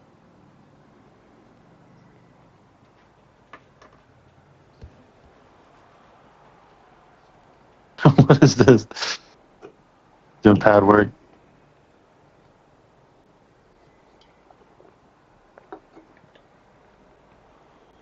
Think they both tired right now? Yeah, and probably trying to save themselves. Yeah, Tony, that's exactly what I'm saying.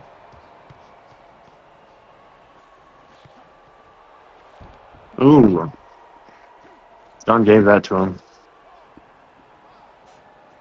What the hell is happening here? Tomato win. What?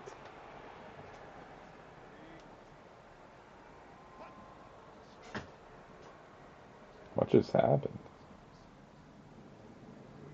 No clue.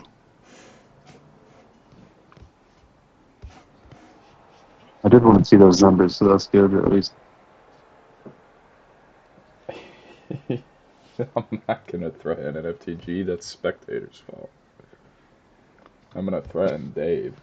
He's not getting his chicken fries from Burger King anymore. DoorDash order canceled. Exactly.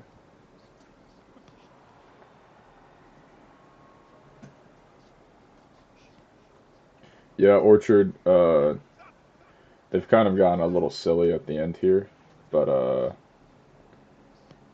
the rest of the fight was pretty clean. It was all really good stuff. I'm not even mad at this right now. They're just having fun. Who do you think is ahead, though? John Pork, I believe. John, for sure. He's got more knockdowns to Death Sentence's knockdowns. Death Sentence might have like 1 or 2 rounds on damage, but I don't think he's gotten enough points back to take the win from John. Mm-hmm. Yeah. I think they're both aware of that and just treating like a sparring match in the last round. Death Sentence is EU. They're both EU. I think Death Sentence is in England, question mark, and then John Jones is in Sweden. Death Sentence win there? Yeah, I ping thought it said red. isn't a major factor with that there. 59, Good fight, 51, yeah. John. Okay, that makes sense.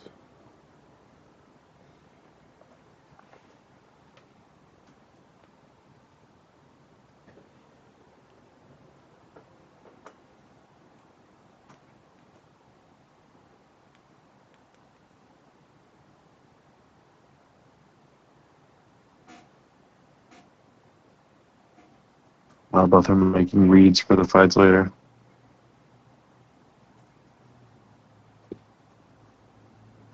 Playing the long game.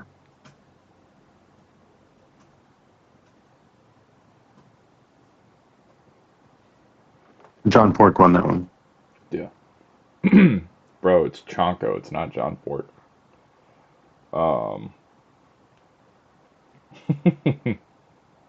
Yeah, Sage and Avoid, you guys already have the code.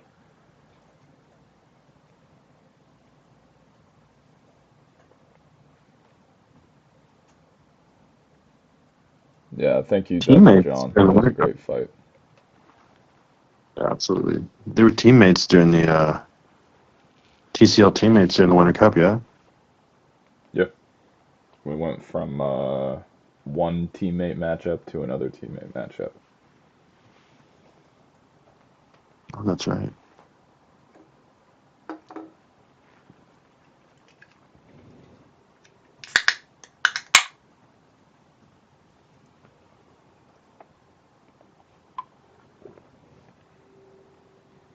Yeah, Avoid, if you hook spam this fight, I'm taking my $50 back.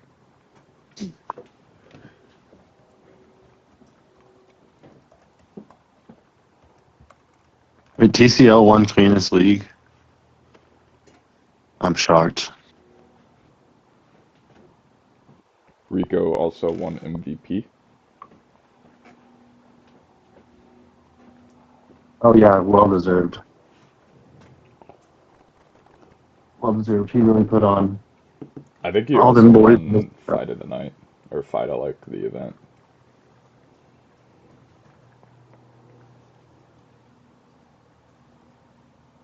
I agree, golf. SFG was also very clean. Most of the ones I caught were clean. During the back end, some of them got a little bit wackadoo, but most of it was pretty good.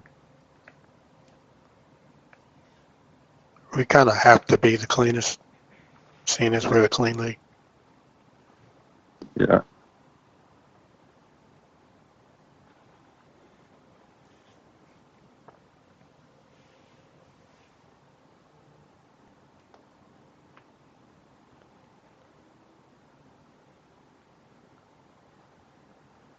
Yeah. That's like me coming up with a Mama's Handsome Boy belt, and then someone else. I mean, I win. I win again. if we didn't win, I was going to be a little upset. I would have had to have a few disappointed dad talks with our fighters. You don't want that. You never want the disappointed dad talk. But, I mean, in my opinion, it makes sense for the Clean League to present an award to the cleanest group of fighters. But what do I know? Yeah. Yes, John, your footwork is better. To be fair, a lot of the times you didn't really need it, but you were adjusting appropriately. Yeah, you kind of went with the way the fight went. It was good stuff. Good performance for both guys. But John, a special shout out because he won. Galv, don't you mean if not for the corrupt 1 HP and his UBA hooligans? The incident.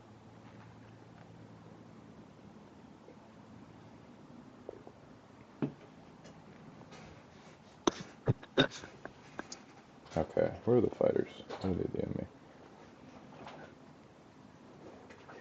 Waiting for already up.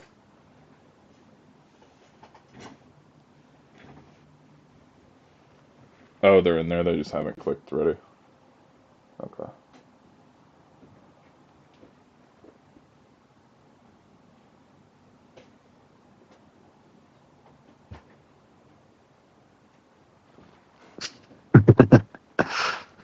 Golf has a bone to pick.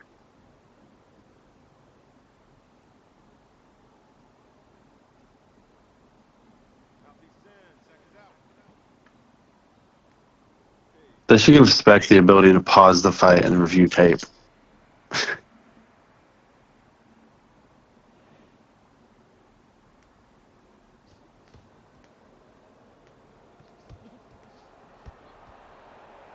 Avoid is fat again. It's looking good. Thanksgiving. Yep.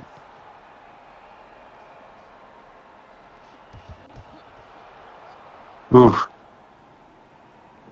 Sage still finding the range. Eating too many shots.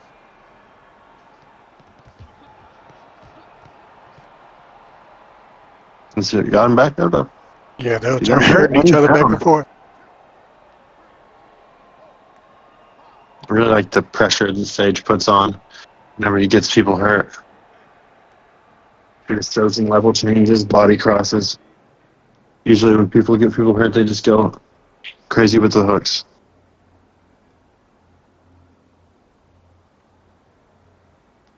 A headset maybe.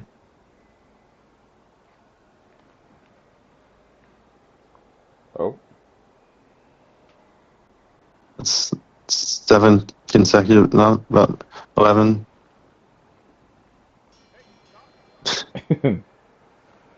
About 15 unanswered strikes and the ref stopped it. What happened there?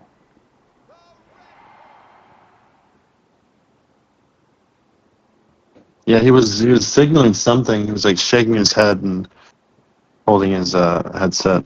Maybe he got put into standing or something? Maybe his boundary changed? I don't know. I think 1HP is right. I think that he had a little sundowner moment.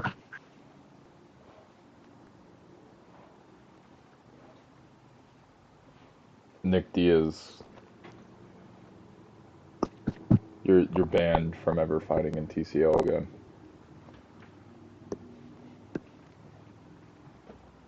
Wah wah.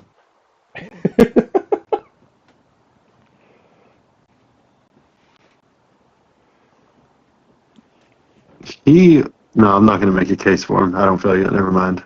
I was almost said it can make a case for him, but I don't want to actually. He ruined all of his goodwill. I was going to say if we could turn him around, that would be a really. But then I remembered all those hooks. Wait, his headset? What the hell? Oh. Oh. The headset. Oh wow. Wow. Okay. Can you tape it? Glue it? Okay. I'll give you like 4 or 5 minutes to get back in here, but then we will probably move I on would if you tape it. can't fix it quickly. I would tape it for now and then try to glue it and tape it afterwards. It's not going to have time to set. Oh yeah.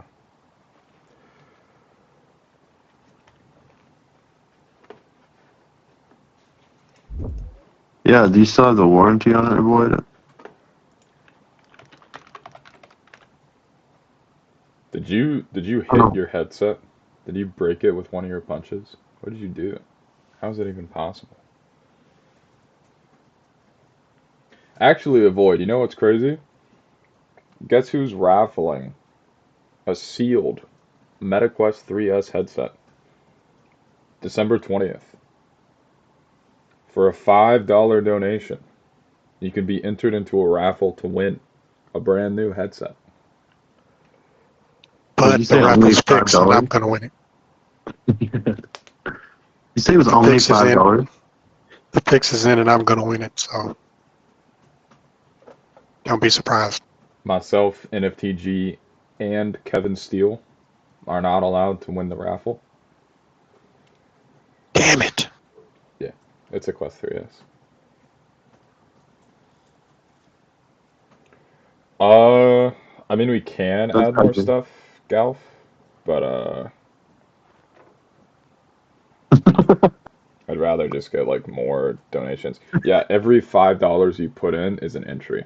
So if you go to the GoFundMe, which I'm waiting on them to get back to me, but if you go to the GoFundMe and you put in like a $10 donation and you put my Discord name is 1HP sucks at owning a league, um, that's 2 entries. So like when we do the raffle, it'll like you have 2 out of however many donations or entries we get. Um, I would like to be silly with it and put every raffle donation on like a ticket and like pull it out live on camera. But worst case scenario, I'll do like a random generator online.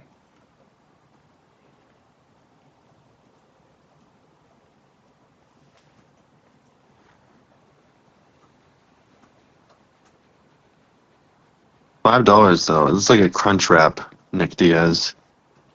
You can get a crunch wrap. You get a raffle ticket. It's for charity. I have a quantum computer, Galf.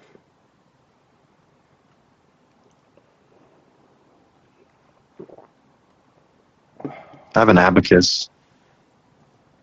Same thing. I am I have my John fingers. Berkeley.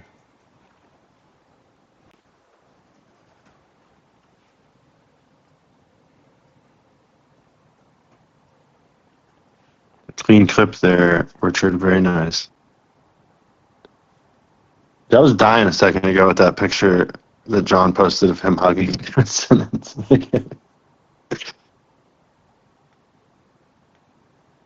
I don't know why he hugs him like that. Yeah, that was funny.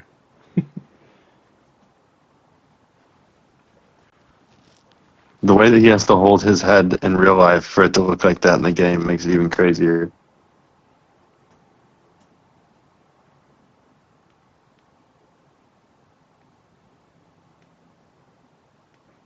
Unfortunate for Avoid. Unfortunate for us. That was heating up, joining back. Yeah. Good stuff. Hang on, let me let me get baited in real time and post my full legal name from the UC Berkeley's admission email sent directly to my inbox. What's up, 1HP? Uh, my lawyers have advised me not to continue this conversation.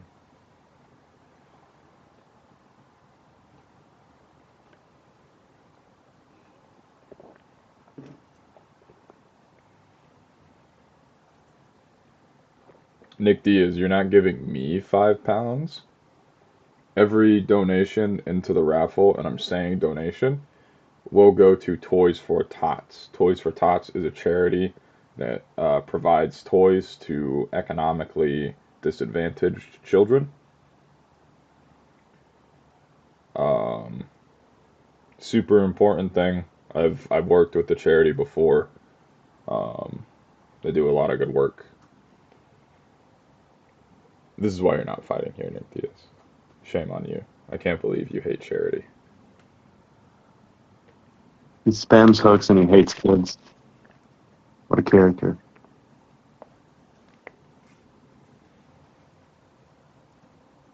I was too, Golf. I got an MP3 player.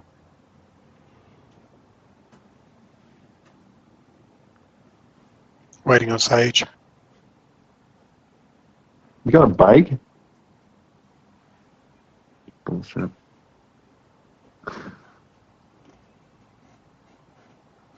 You don't spam hooks, Nick Diaz. Do we need to review the tape?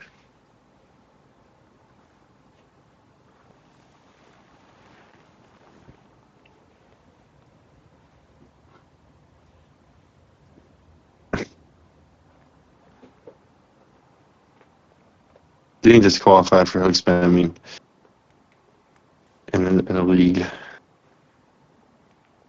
Crazy. Dave would never be able to fight there.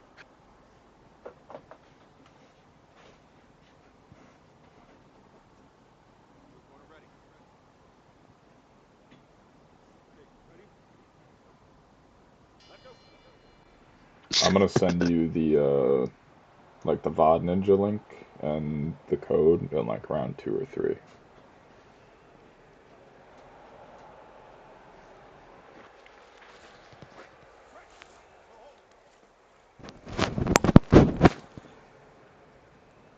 I wonder how the headset thing is going to affect Avoid's confidence in moving. I feel like he's never been like a huge head movement guy, aside from that last round the other day where he like styled on that one person, I'm forgetting who. So maybe not too much. He keeps it slow, it should be fine. I just mean like the way that he throws, he like moves his body a lot. I wonder if he's going to feel as comfortable doing that.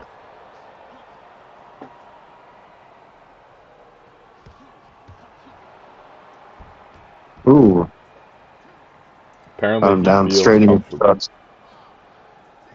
Yeah, Just a bit. answered that question for me.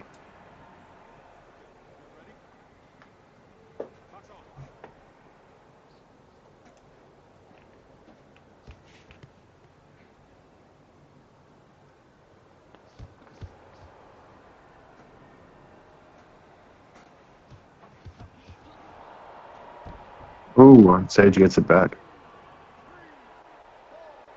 Caught him repeating that overhand. Yeah. He lunged right into it.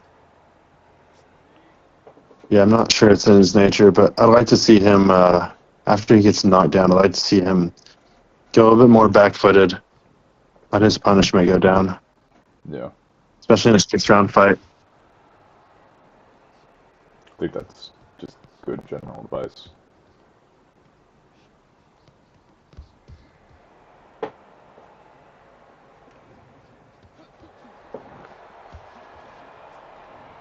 Ooh, he's getting caught. Yeah, he stayed a little too long there. Yep. Sage is a good finisher, too.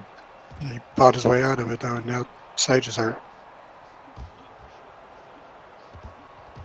I still think this benefits Sage. Oh, and commentary curse. Nice.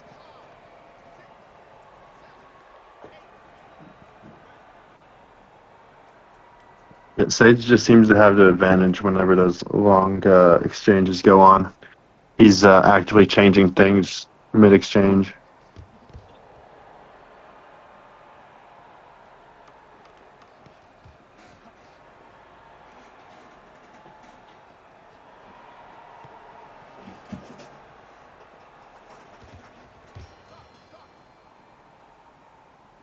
Both guys are very instinct-oriented whenever they're in these exchanges, and it just seems like Sage has a little bit cleaner instincts. Yeah, I mean, experienced IRL fighter versus non-experienced IRL fighter makes sense. Tracks.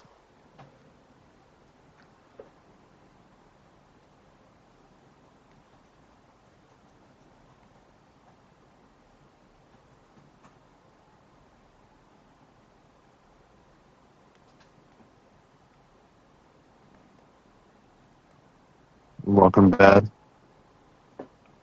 Well, fellas, how y'all doing? Doing good, man. How are you? Doing good, man. How's everything going today? Little Great. little hiccup at the start, but we're powering through it.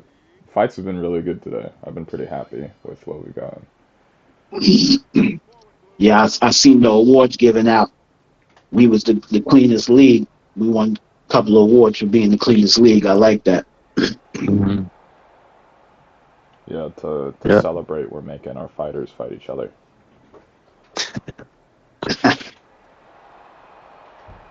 Ooh, nice work by Sage. Caught him leaning forward. So what y'all thinking of the new counter system? I've only got to see a couple fights of it. I haven't got to play it yet, but I like it in theory. I think they broke spectator with it, so I don't like it. Yes. Yeah, we've been having a couple of hiccups with the live. Like my controllers disappear every time. Like I'm in, I start up a fight, so they disappear, and I have to restart my headset. So there's a few bugs, but they'll fix them. Avoid increasing the pressure. Had him hurt. Mm-hmm. Avoid right Yeah. now looking to counter. He caught him. Yep. Putting his shots very well there.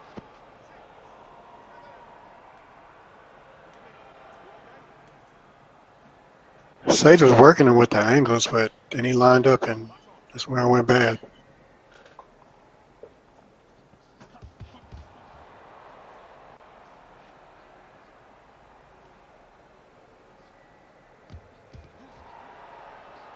Yeah, just Sage is kind of coming in off that too, but he's like staying there with his hand down.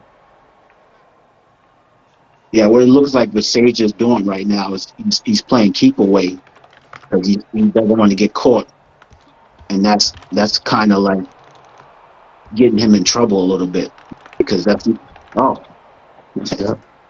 Commentary first. Yeah, the angles did it for him.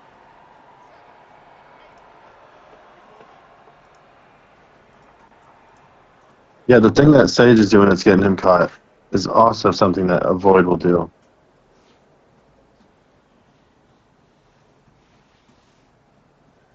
the thing that I noticed with those wide hooks, man, they can hit you from any angle.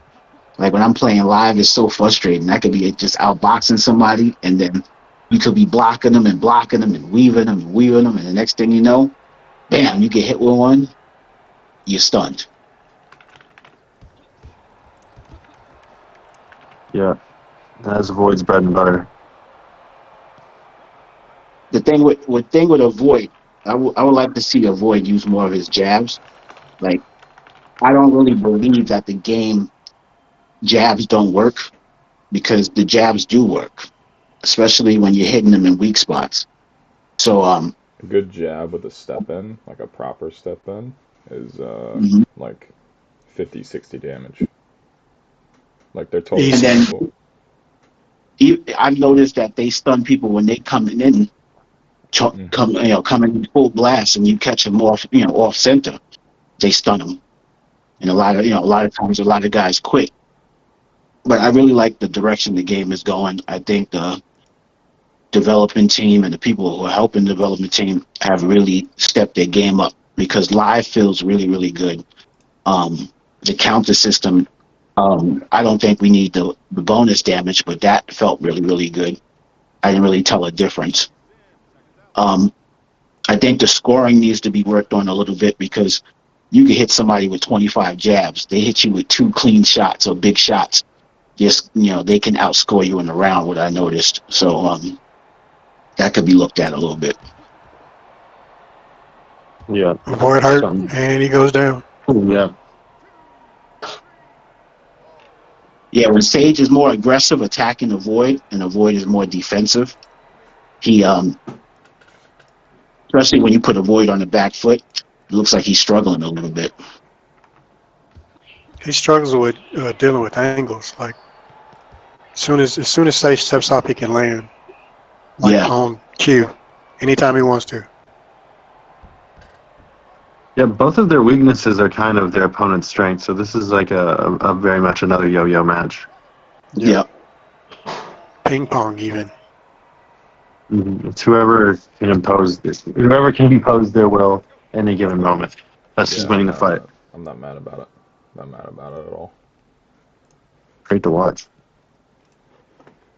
Yeah, I mean, we have fights like these, where it's just exciting, barn burning, guys just throwing a bunch of punches, stepping back, coming back in, re-strategizing, and going right back at it. Like avoid using the jab now to enter a little bit better. Sage circling. Sage doing better on the back foot. He doesn't need to do that. Yeah, he can't get into a scrum with Avoid. Avoid hit him with one of them sneaky hooks. Avoid hurt. Sage pressing the issue with some feints. Another thing that they did well is the blocking. The new blocking system is fantastic. Avoid hurt. Avoid barely surviving here. Oh, Or not. Or not. it. Yeah. You set him up. Sage's Avoid his shot selection is great when he's coming into these like aggressive exchanges. He's finding those openings really well. See, the thing is with this, what guys got to realize is when guys are going and throwing, these 4 or 5 punch combinations, just let them throw them and get out of there. Just leave. Right? Don't Avoid hurt again. Don't try to fight fire with fire. Right now, Avoid is trying to catch him with a sneaky counter, but maybe he just needs to step off, circle around, and then regather himself and try to find a better entry. Don't get into a scrum with him. Stunned again.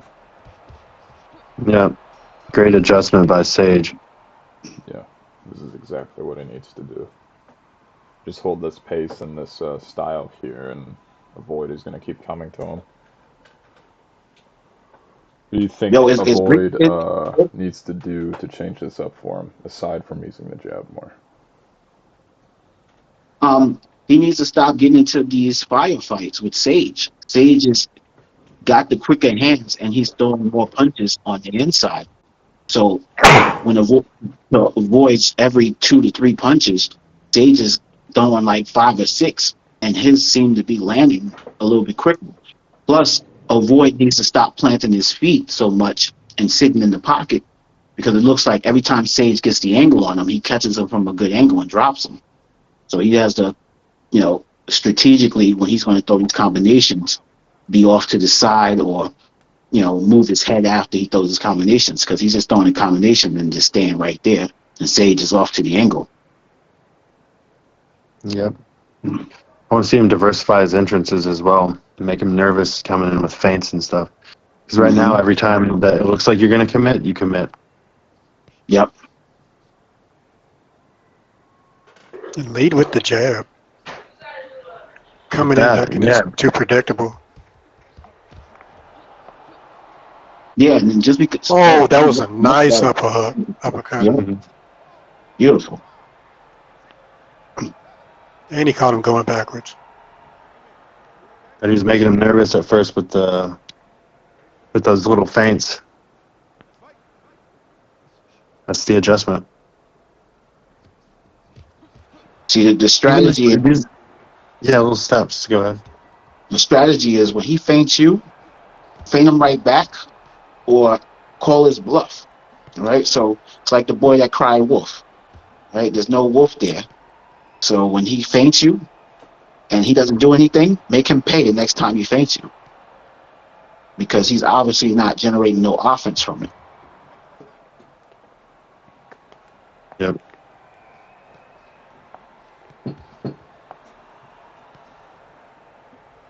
Yeah, you got to give your feints weight to them by like throwing a good amount. Still, you don't want to overthrow the feints. But if you use them, like, it doesn't even have to be a punch feint. It can be like a step feint or like an angle change. You can shoulder feint. You can head feint. You can foot feint, like you just said. You can fake with your hands. There's so many different feints that you can do. You could draw them in by stepping back off to the right. So many traps that you can set for a person. But yeah, anything that feeds them more information for them to intake. Yeah. Speaking of which, Sage is doing a really good job of he'll put like 2 or 3 punches over to one side to get Avoid to move his guard. And then I jinxed it. I mean, they were both doing bad, like, as far as punishment was concerned, that whole round. And the thing is, they've been sending each other back and forth. Yeah. The thing is, too, what I want to see is where your guys' weakness is at. Like, what I'm seeing right now from this match is these guys are, they throwing a lot of punches, but everybody, let's see what your guy can't do well. You know what I mean? Take, a few seconds of the round, see if your guy's struggling to do something. and work behind your jab, because that'll tell the whole story, and then you can exploit it until they get they change it up, or they make a change. But if they never make a change, just keep doing it.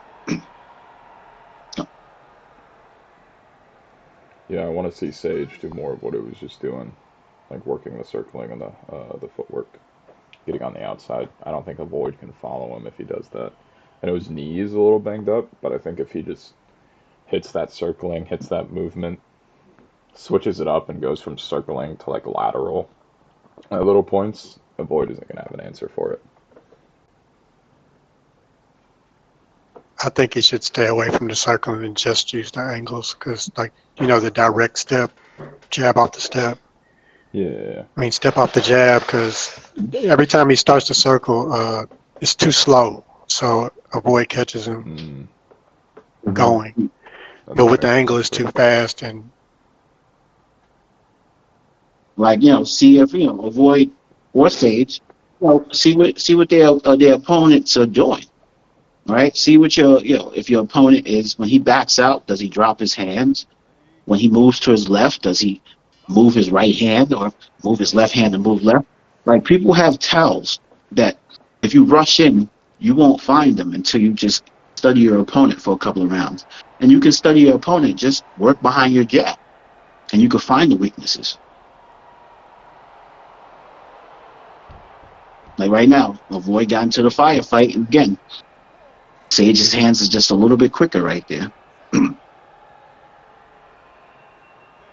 Yeah, when Avoid can get Sage uncomfortable in circling, he can capitalize on it with his hooks. But when Sage is coming forward, it doesn't seem like the Avoid has a real answer for it yet. Yeah. Like, see, like right there, see, like how Avoid threw that jab and he fell over, right? That's something that Sage can capitalize on, and you can bait him into throwing that jab again. that was beautiful. Sure was. It was. Double jab, single jab, set him up to look to the left, working to the right, work the angle, hit the combination. That was like exactly what you want to see every time. And what Avoid doesn't realize, when he starts getting tired, he starts winging those shots. Those hands do not come back to his face. They both got the droopy face. Good body work there by Sage, going high to low. Sure, at this point, long-term damage is really high. If I'm Sage, I already got 2 knockdowns. I'll go after him.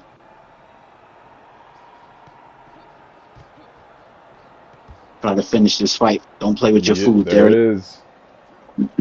Yeah, Clean the plate. great work from Sage there. He made the adjustment, and then Avoid just didn't have an answer for it. That was great stuff, though.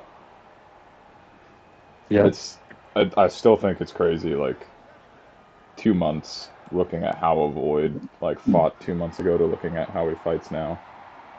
Completely different. Oh yeah, it's great stuff.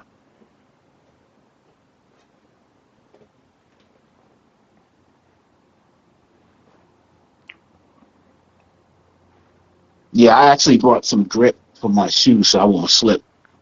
Because I start, when my floor gets like a little moist or wet or a little bit dusty, it's like ice skating. So I brought some shoe grip.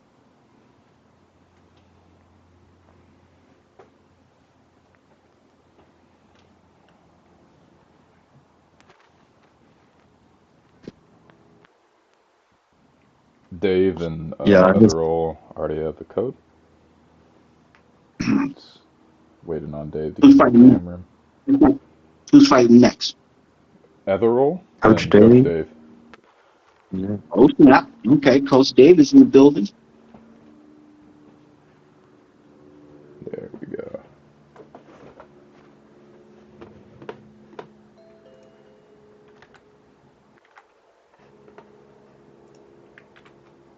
Shout out to Ethereal too.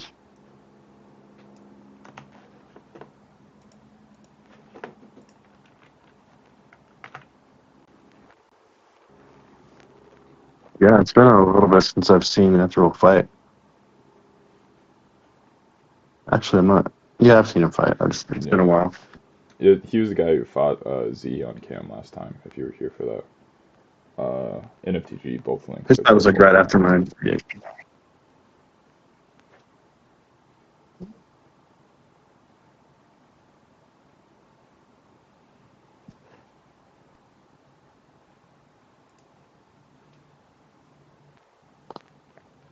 Yeah, you were a fan of Void, for sure. I mean, but it was a phenomenal performance from both you guys.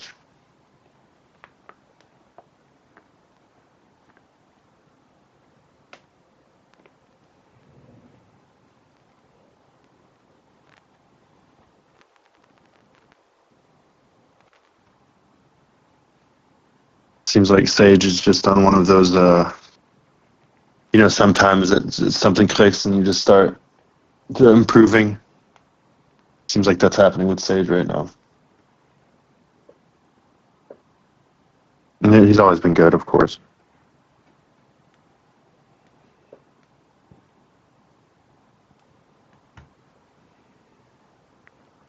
Your cam's sideways, Dave.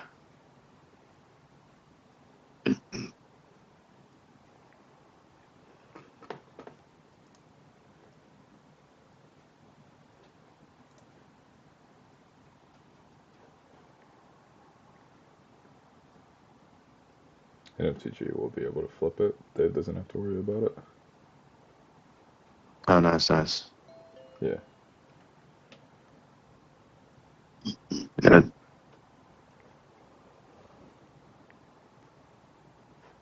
What? Spoilers? Oh, wait a minute. Check your part rate. Fight is rigged already.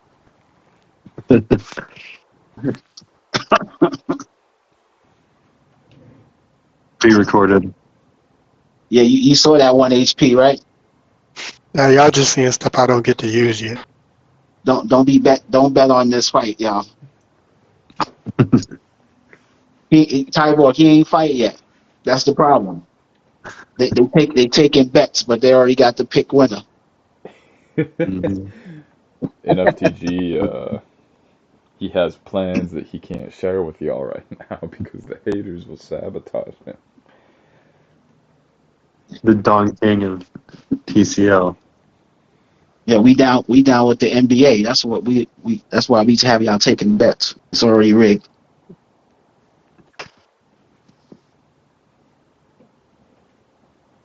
Or maybe it's a rug pull. Maybe we do that so everyone bets on Dave. You mean at 1 HP?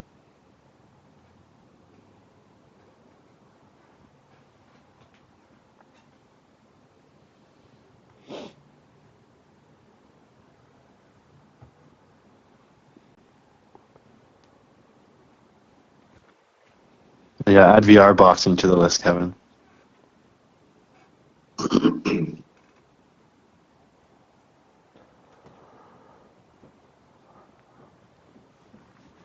It's going to be weird when it is like a major esport and there's going to be like stupid controversies like that.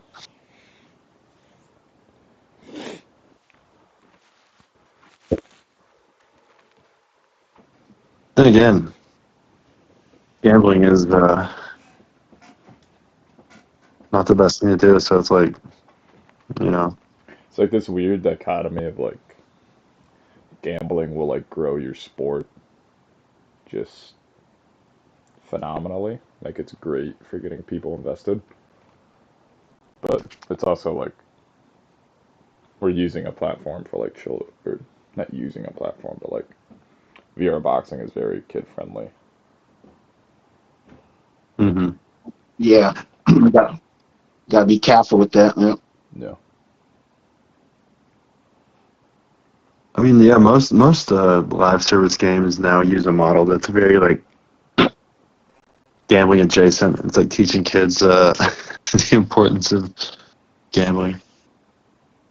Well, if you go to Dave and Buster's, I always said Dave and Buster's is the spot that teaches kids how to gamble. All right, you take them there. They can play all types of games that are like gambling games, and then they get points to win prizes. That's the start. Even Chuck E. Cheese.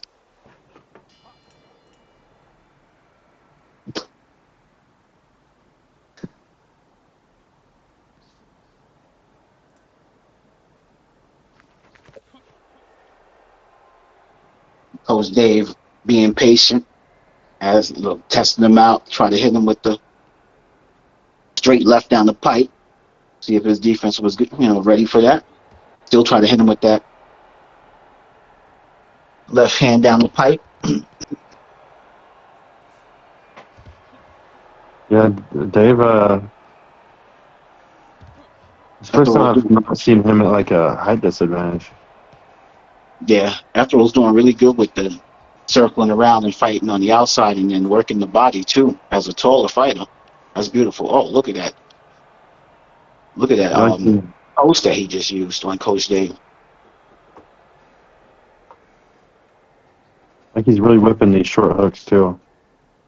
Coach Dave is being smart though. He's not falling for it. He's trying to set a trap right now. Yeah, fighting a 6-round fight. So now this is boxing right here.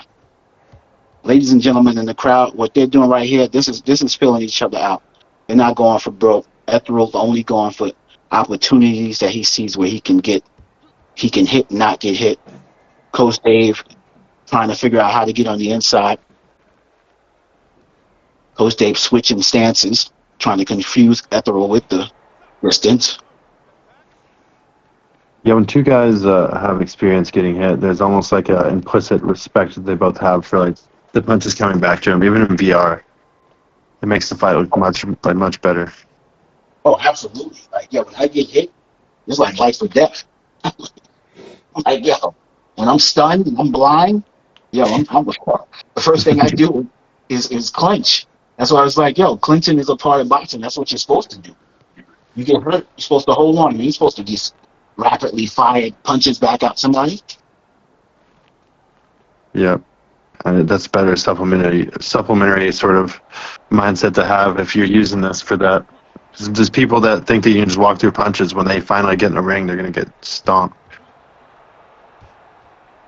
Yeah, if anybody's seen that video with Sib and Tony Jeffries when they went live sparring, you saw how tentative Sib was, because it's a totally different ball game when you're in there live than on VR. But you can tell, like you said, you can tell the people are treating VR like that. After all, with the distance, right now, he's winning this round because he's got Coach Dave struggling to get on the inside. If I'm Coach Dave, what I'll do to F rule now, I'll try to walk him down with a high guard and see if he can handle that. Yeah. Coach Dave is fighting patient, but Ethereal looking good that first round.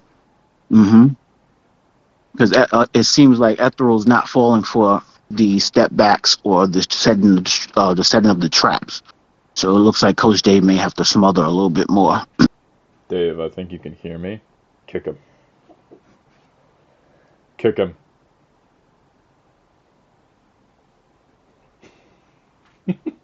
Oh.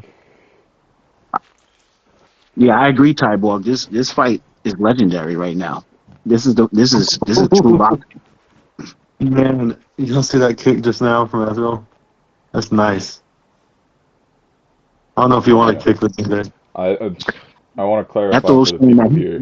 If you get on cam and you look good on cam and you fight clean, I don't give two shits about Elo. I'm going to book you for main events. I'm going to book you against the best fighters. That's all.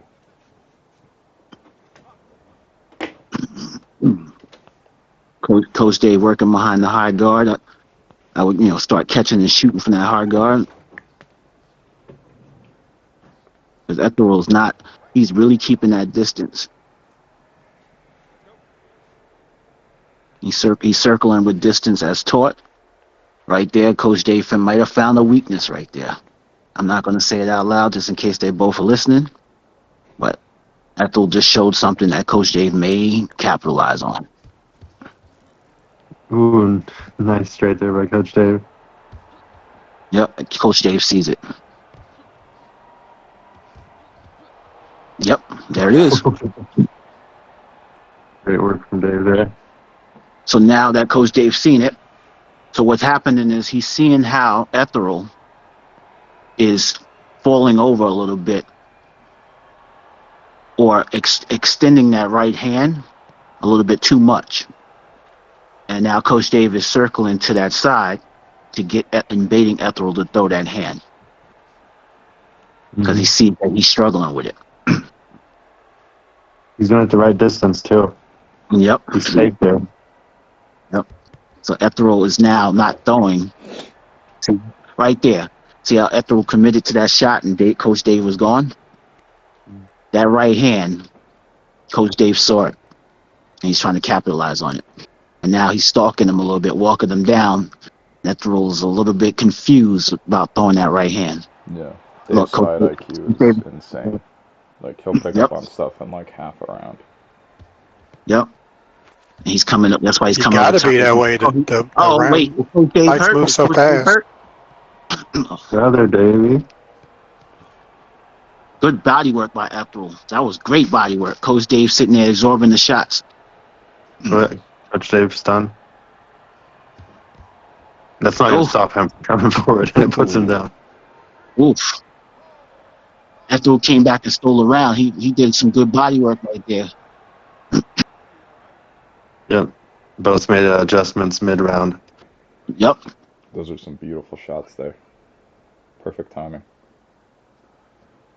So what Ethereal did right there, from my perspective, he does with this person that's fighting off his back foot. What they do is sometimes you have to make the fight happen, especially when the guy picks up on your fighting off the back foot. So what Ethereal did right there, he said, okay, well, now I'm going to bring it to Coach Dave, keep my head off the line, fire body shots. Oh, Ooh. He pointed Throwing down and leather. went for it. Yes. Yeah, a great adjustment by Dave, but then great adjustment to the adjustment by Ethereal. This is a banger fight. This is a great fight. And that's for anybody who fights off the back foot. There comes a time where, especially in American boxing with our judges, and that's the reason why the Cuban style or the Russian style isn't really rewarded here. You have to bring the fight to somebody after you're dominating on your back foot. And once you start bringing the fight to somebody, it totally surprises them, and it gets you the victory. If you do like what Oscar De La Hoya did versus Trinidad, right? That's how you lose a decision. Mm-hmm. I mean, even if it's not your forte, sometimes it's good to show a guy that, like, listen, you're not just gonna keep backing me up, even if they have the advantage there. If you make them think about it. Yeah. Yep. I think either this round or the next round, Dave's going to start turning that on.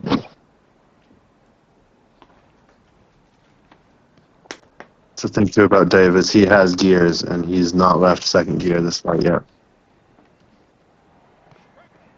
I think he might have stunned Ethereal like that first shot. But Ethereal, what he's doing right now, he's moving his head after the punch. He's not leaving. He's that right hand that he was extending too much. He's made an adjustment. He's measuring Coach Dave. Wait, he might have lost his controller. You might not be able to see anything. See, he's standing up there. Yeah.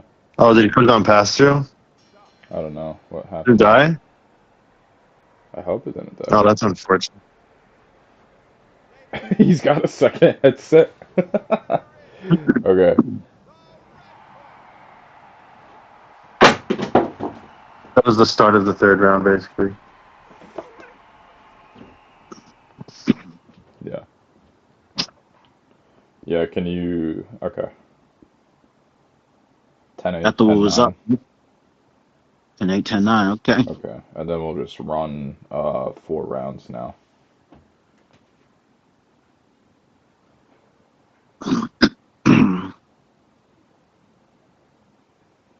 Yeah, great damage from that. I bet a lot of that 1400 is just from that flurry Score Ethel, is right now it is 2017 in favor of Ethel. Or 1917. Ethel, Sorry. Ethel, put an extended battery on your wish list, man.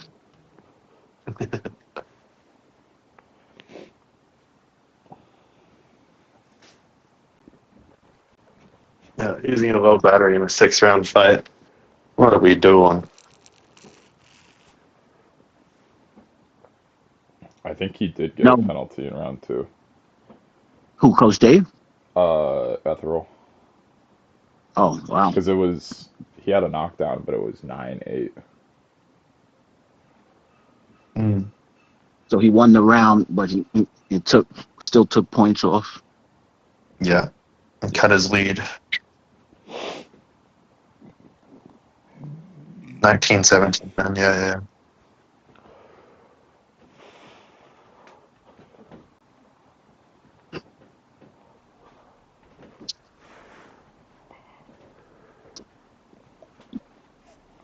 Fish is shadow boxing right here. We are back. No.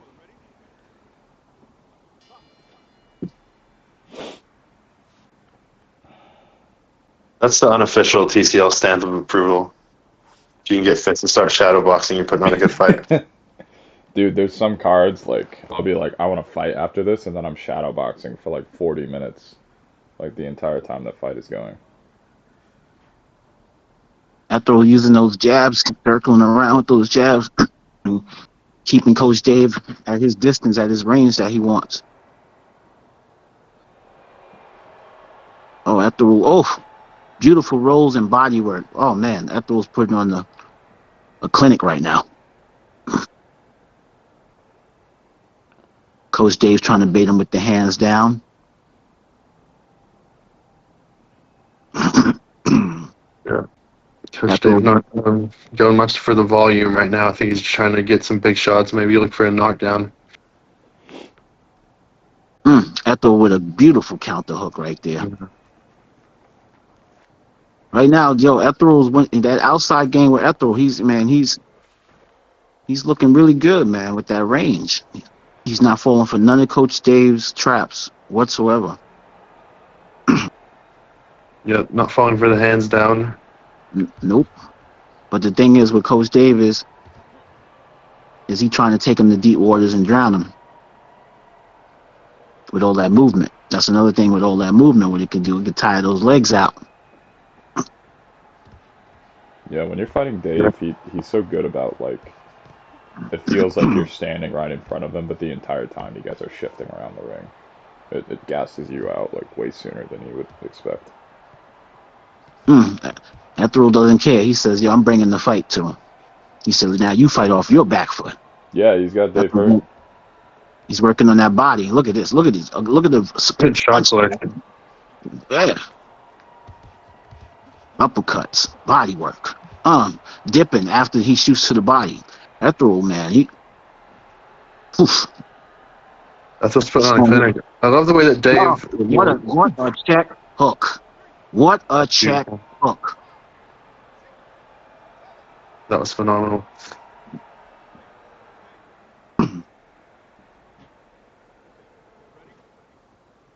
That's the only thing wrong with hands down is if you get caught.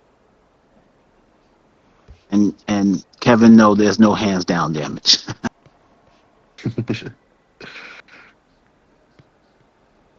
Kevin's very happy about that. Oh, yeah. Coach Dave getting a little frustrated. He's going for it now. I love the way that Dave hides these stance switches when they're like these. He'll just load up sometimes and hide the stance switch in the load up. Yeah.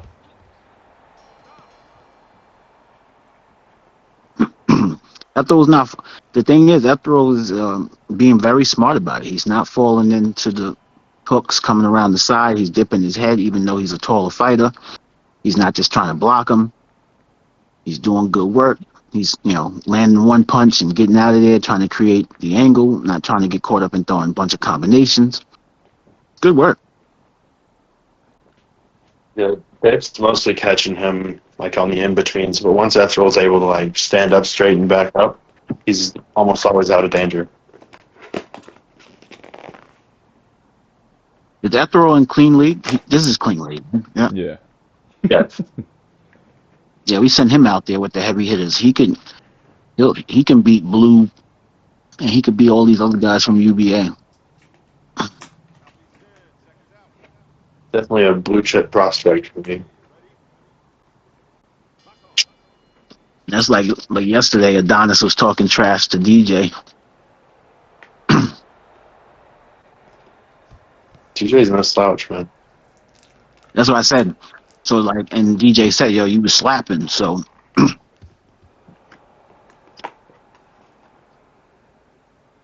They'll get nerfed. Only matter of time. Ethel parrying jabs. Look at this work. Look at this work. Yeah. Doubling his jab his way in, getting Coach Dave to shell up. Coach Dave is not throwing anything out the shell either, so he's giving Ethel confidence to keep throwing. Yeah, I think that's a trap. That's Ethel baited to confidence. him. Yeah. Dave right now is trying to see if he can get Ethel to stick to the inside by shelling and acting like he's tired. The kick.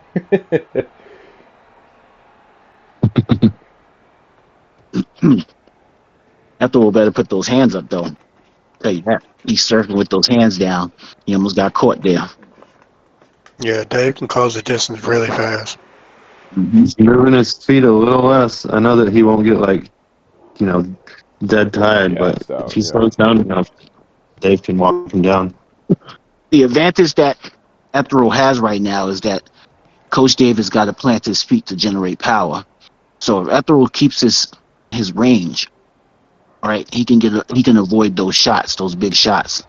But if he stays on the inside like this, that's where Coach Dave is most dangerous. But when he sits on those shots and then he's flat-footed like that, Ethel can just get out of range. Yeah, he's doing a perfect representation of how to put pressure on someone and get them to outbox, but how not to overcommit to the inside. He's getting Dave to move, but he's not chasing him. Yep. See, like there, you see how Dave keeps falling short with those big right hands and those hooks, and Ethel's on the outside. Is because Dave is going to plant to try to generate power because he's got to go for the knockout now. What I would Dave do is tap, tap, tap, and then hit him with the big shot. Yeah. Dave's just not much of a tapper. Yeah, see, Ethel's catching now. He's catching his timing. Ethel caught Dave there.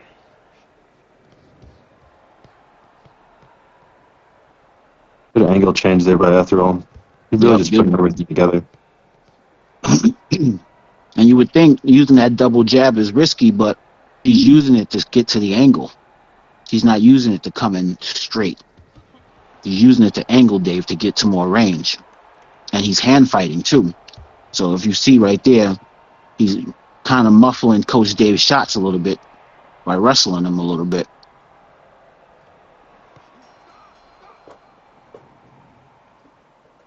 Good round. Yeah, great round. I'm willing to bet that on Dave's screen right now, some of those hooks that are just barely whiffing are landing. For him, at least. Yeah, he's walking him into some big hooks, but yeah, I don't know if they're landing. What's happening is with Coach Dave's power, is Ethel is not letting him get more than one shot off, and they're just grazing him. So they're not landing flush as Coach Dave usually does. So because Ethel's got the range under control. Right now, this is a range situation. Yeah, and I think it's fair to. I mean, I know we're kind of doing the commentary thing and just giving both people advice, or giving the guy who's a little bit down advice, but Dave knows what he needs to do. Yeah. Dave is a pro. You know what I'm saying? I can't tell Dave a single thing. Yeah, his experience is well beyond mine. Right now, we're just giving good commentary for the fighters or the audience out there. Yeah, I think. Yeah, I was just about to say, I think Dave's going to start turning it up now that it's in the later rounds, and he thinks he's tired of the rollout. And Etherall's I'm hanging looking with at him. Oh, he's hurt. I'm looking at Ethel's cam. It doesn't look like he's tired yet. Oh no, he's got a good Smart chest tank. clinching with the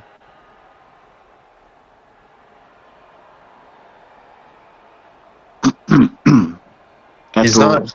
He's just the tiniest bit slower, but he still might have the advantage on Dave in terms of speed. A little less spring. Mm-hmm. But Ethel's doing the right thing, though. Like when he's inside like that, if you notice, he's tying those gloves up and then getting out. He's not stepping straight back without tying Coach Dave up and with those shots. So like now, that's a beautiful thing that the game allows. Is it allows more arm blocking, it allows more tie ups, and it allows to muffle people's shots a little bit better. So that's what Ethel's doing right now. Instead of just trying to block, he's muffling those He's doing shots. great, but the pace has changed hands. This is Dave's fight now. He's got Etherall in the back. That's keeping him there. Coach Dave, Etherall heard you because he damn sure came through. Was like he knows came that in, but he got hurt for it. He paid for it to it. Yeah, he paid for it. That's what Dave wants him to do. Yeah, come forward. Etherall needs to get back on those angles. He came straight in with that where he got hurt. Yeah, he hurt Dave there. Ooh, good head movement. See, there's those angles, but there's those angles.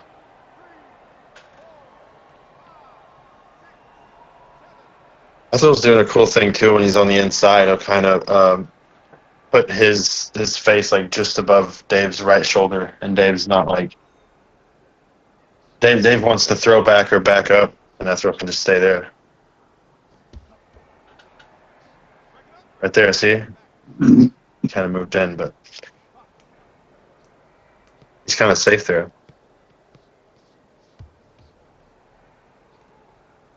Great head movement there. Yeah, beautiful head movement. Okay. If Etherall, tell you right now, if he I was just about to say, if he dips and comes back up with a counter, he's going to drop him. And that's what he did. That was crazy. Head movement, catch, counter. Same side. That was beautiful.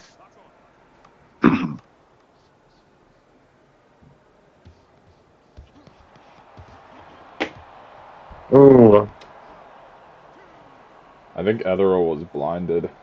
He threw 4 shots after Dave fell. Yep, he was already stunned. Oh man, that was great stuff. Yeah. Great fight, both guys. Not always that the main event ends up being a fight of the night. There's just too many bangers on the undercard, but this one really delivered. Standout performance from Etherall. Dave, always a good fight. He gets a lot of crap for being a hook spammer, but that's all inside baseball. Dave is very technical, very high fight IQ. All the more impressive that Etherall was able to get the TKO. Well done. Yeah, that was very impressive stuff from both guys. That was also like a super close fight, like knockdowns aside, just looking at the damage. Like, if Dave had upshifted into like his usual like third gear, I think he could have changed that around. That's a rematch at some point for sure. Absolutely. Yeah, I would love to see it again. All right. Huge thank you to the fighters. Huge thank you to Etherall and Dave for hopping on cam for us. I really appreciate you, Dave, for filling in on super short notice. Thank you. I know you're always down. It's my favorite thing about you. Main thing is we're going to start pushing it, so keep an eye out for the Christmas tournament stuff, guys. December 20th, MetaQuest 3S on raffle, charity event. If you don't show up to watch, you hate charity. That's simple. Some shirts, yeah. Me and Galf will talk about that. You don't have to donate, but I would really appreciate if you did. That every donation into the raffle will be going to Toys for Tots. Once again, they provide toys to economically disadvantaged children. It's Christmas time. We love Christmas at TCL. Please help us. TCL's for the kids. Anything else, guys? In the eyes of The Children's League. No. The No, children. that's the report. Tyborg, we can make that happen. We can make that happen. Okay. Yeah. Yeah. Jenk, Hey, maybe any on the closing same comments? card. Maybe on the same card, you can give Coach Dave a more winnable fight. Maybe I'll have an IRL camp fight with Coach Dave at some point. That would be sick. Don't Yeah, know. after you could tell that you are in fight camp. You totally fought like you was in fight camp. Yeah, I need to brush up. Good stuff. Yeah. Bad, any closing comments? Yeah. You guys, I was a little late, but you guys definitely handled the great fights. I mean, you got the TLC looking great. This was a great idea by you guys, and I mean, it was good to see us come out on top as the cleanest league, because that's exactly what we wanted. So, yeah, man, you guys keep up the great work, man. NFTG, I know you're probably going to say no, but I have to ask. It's the polite thing to do. Any closing comments?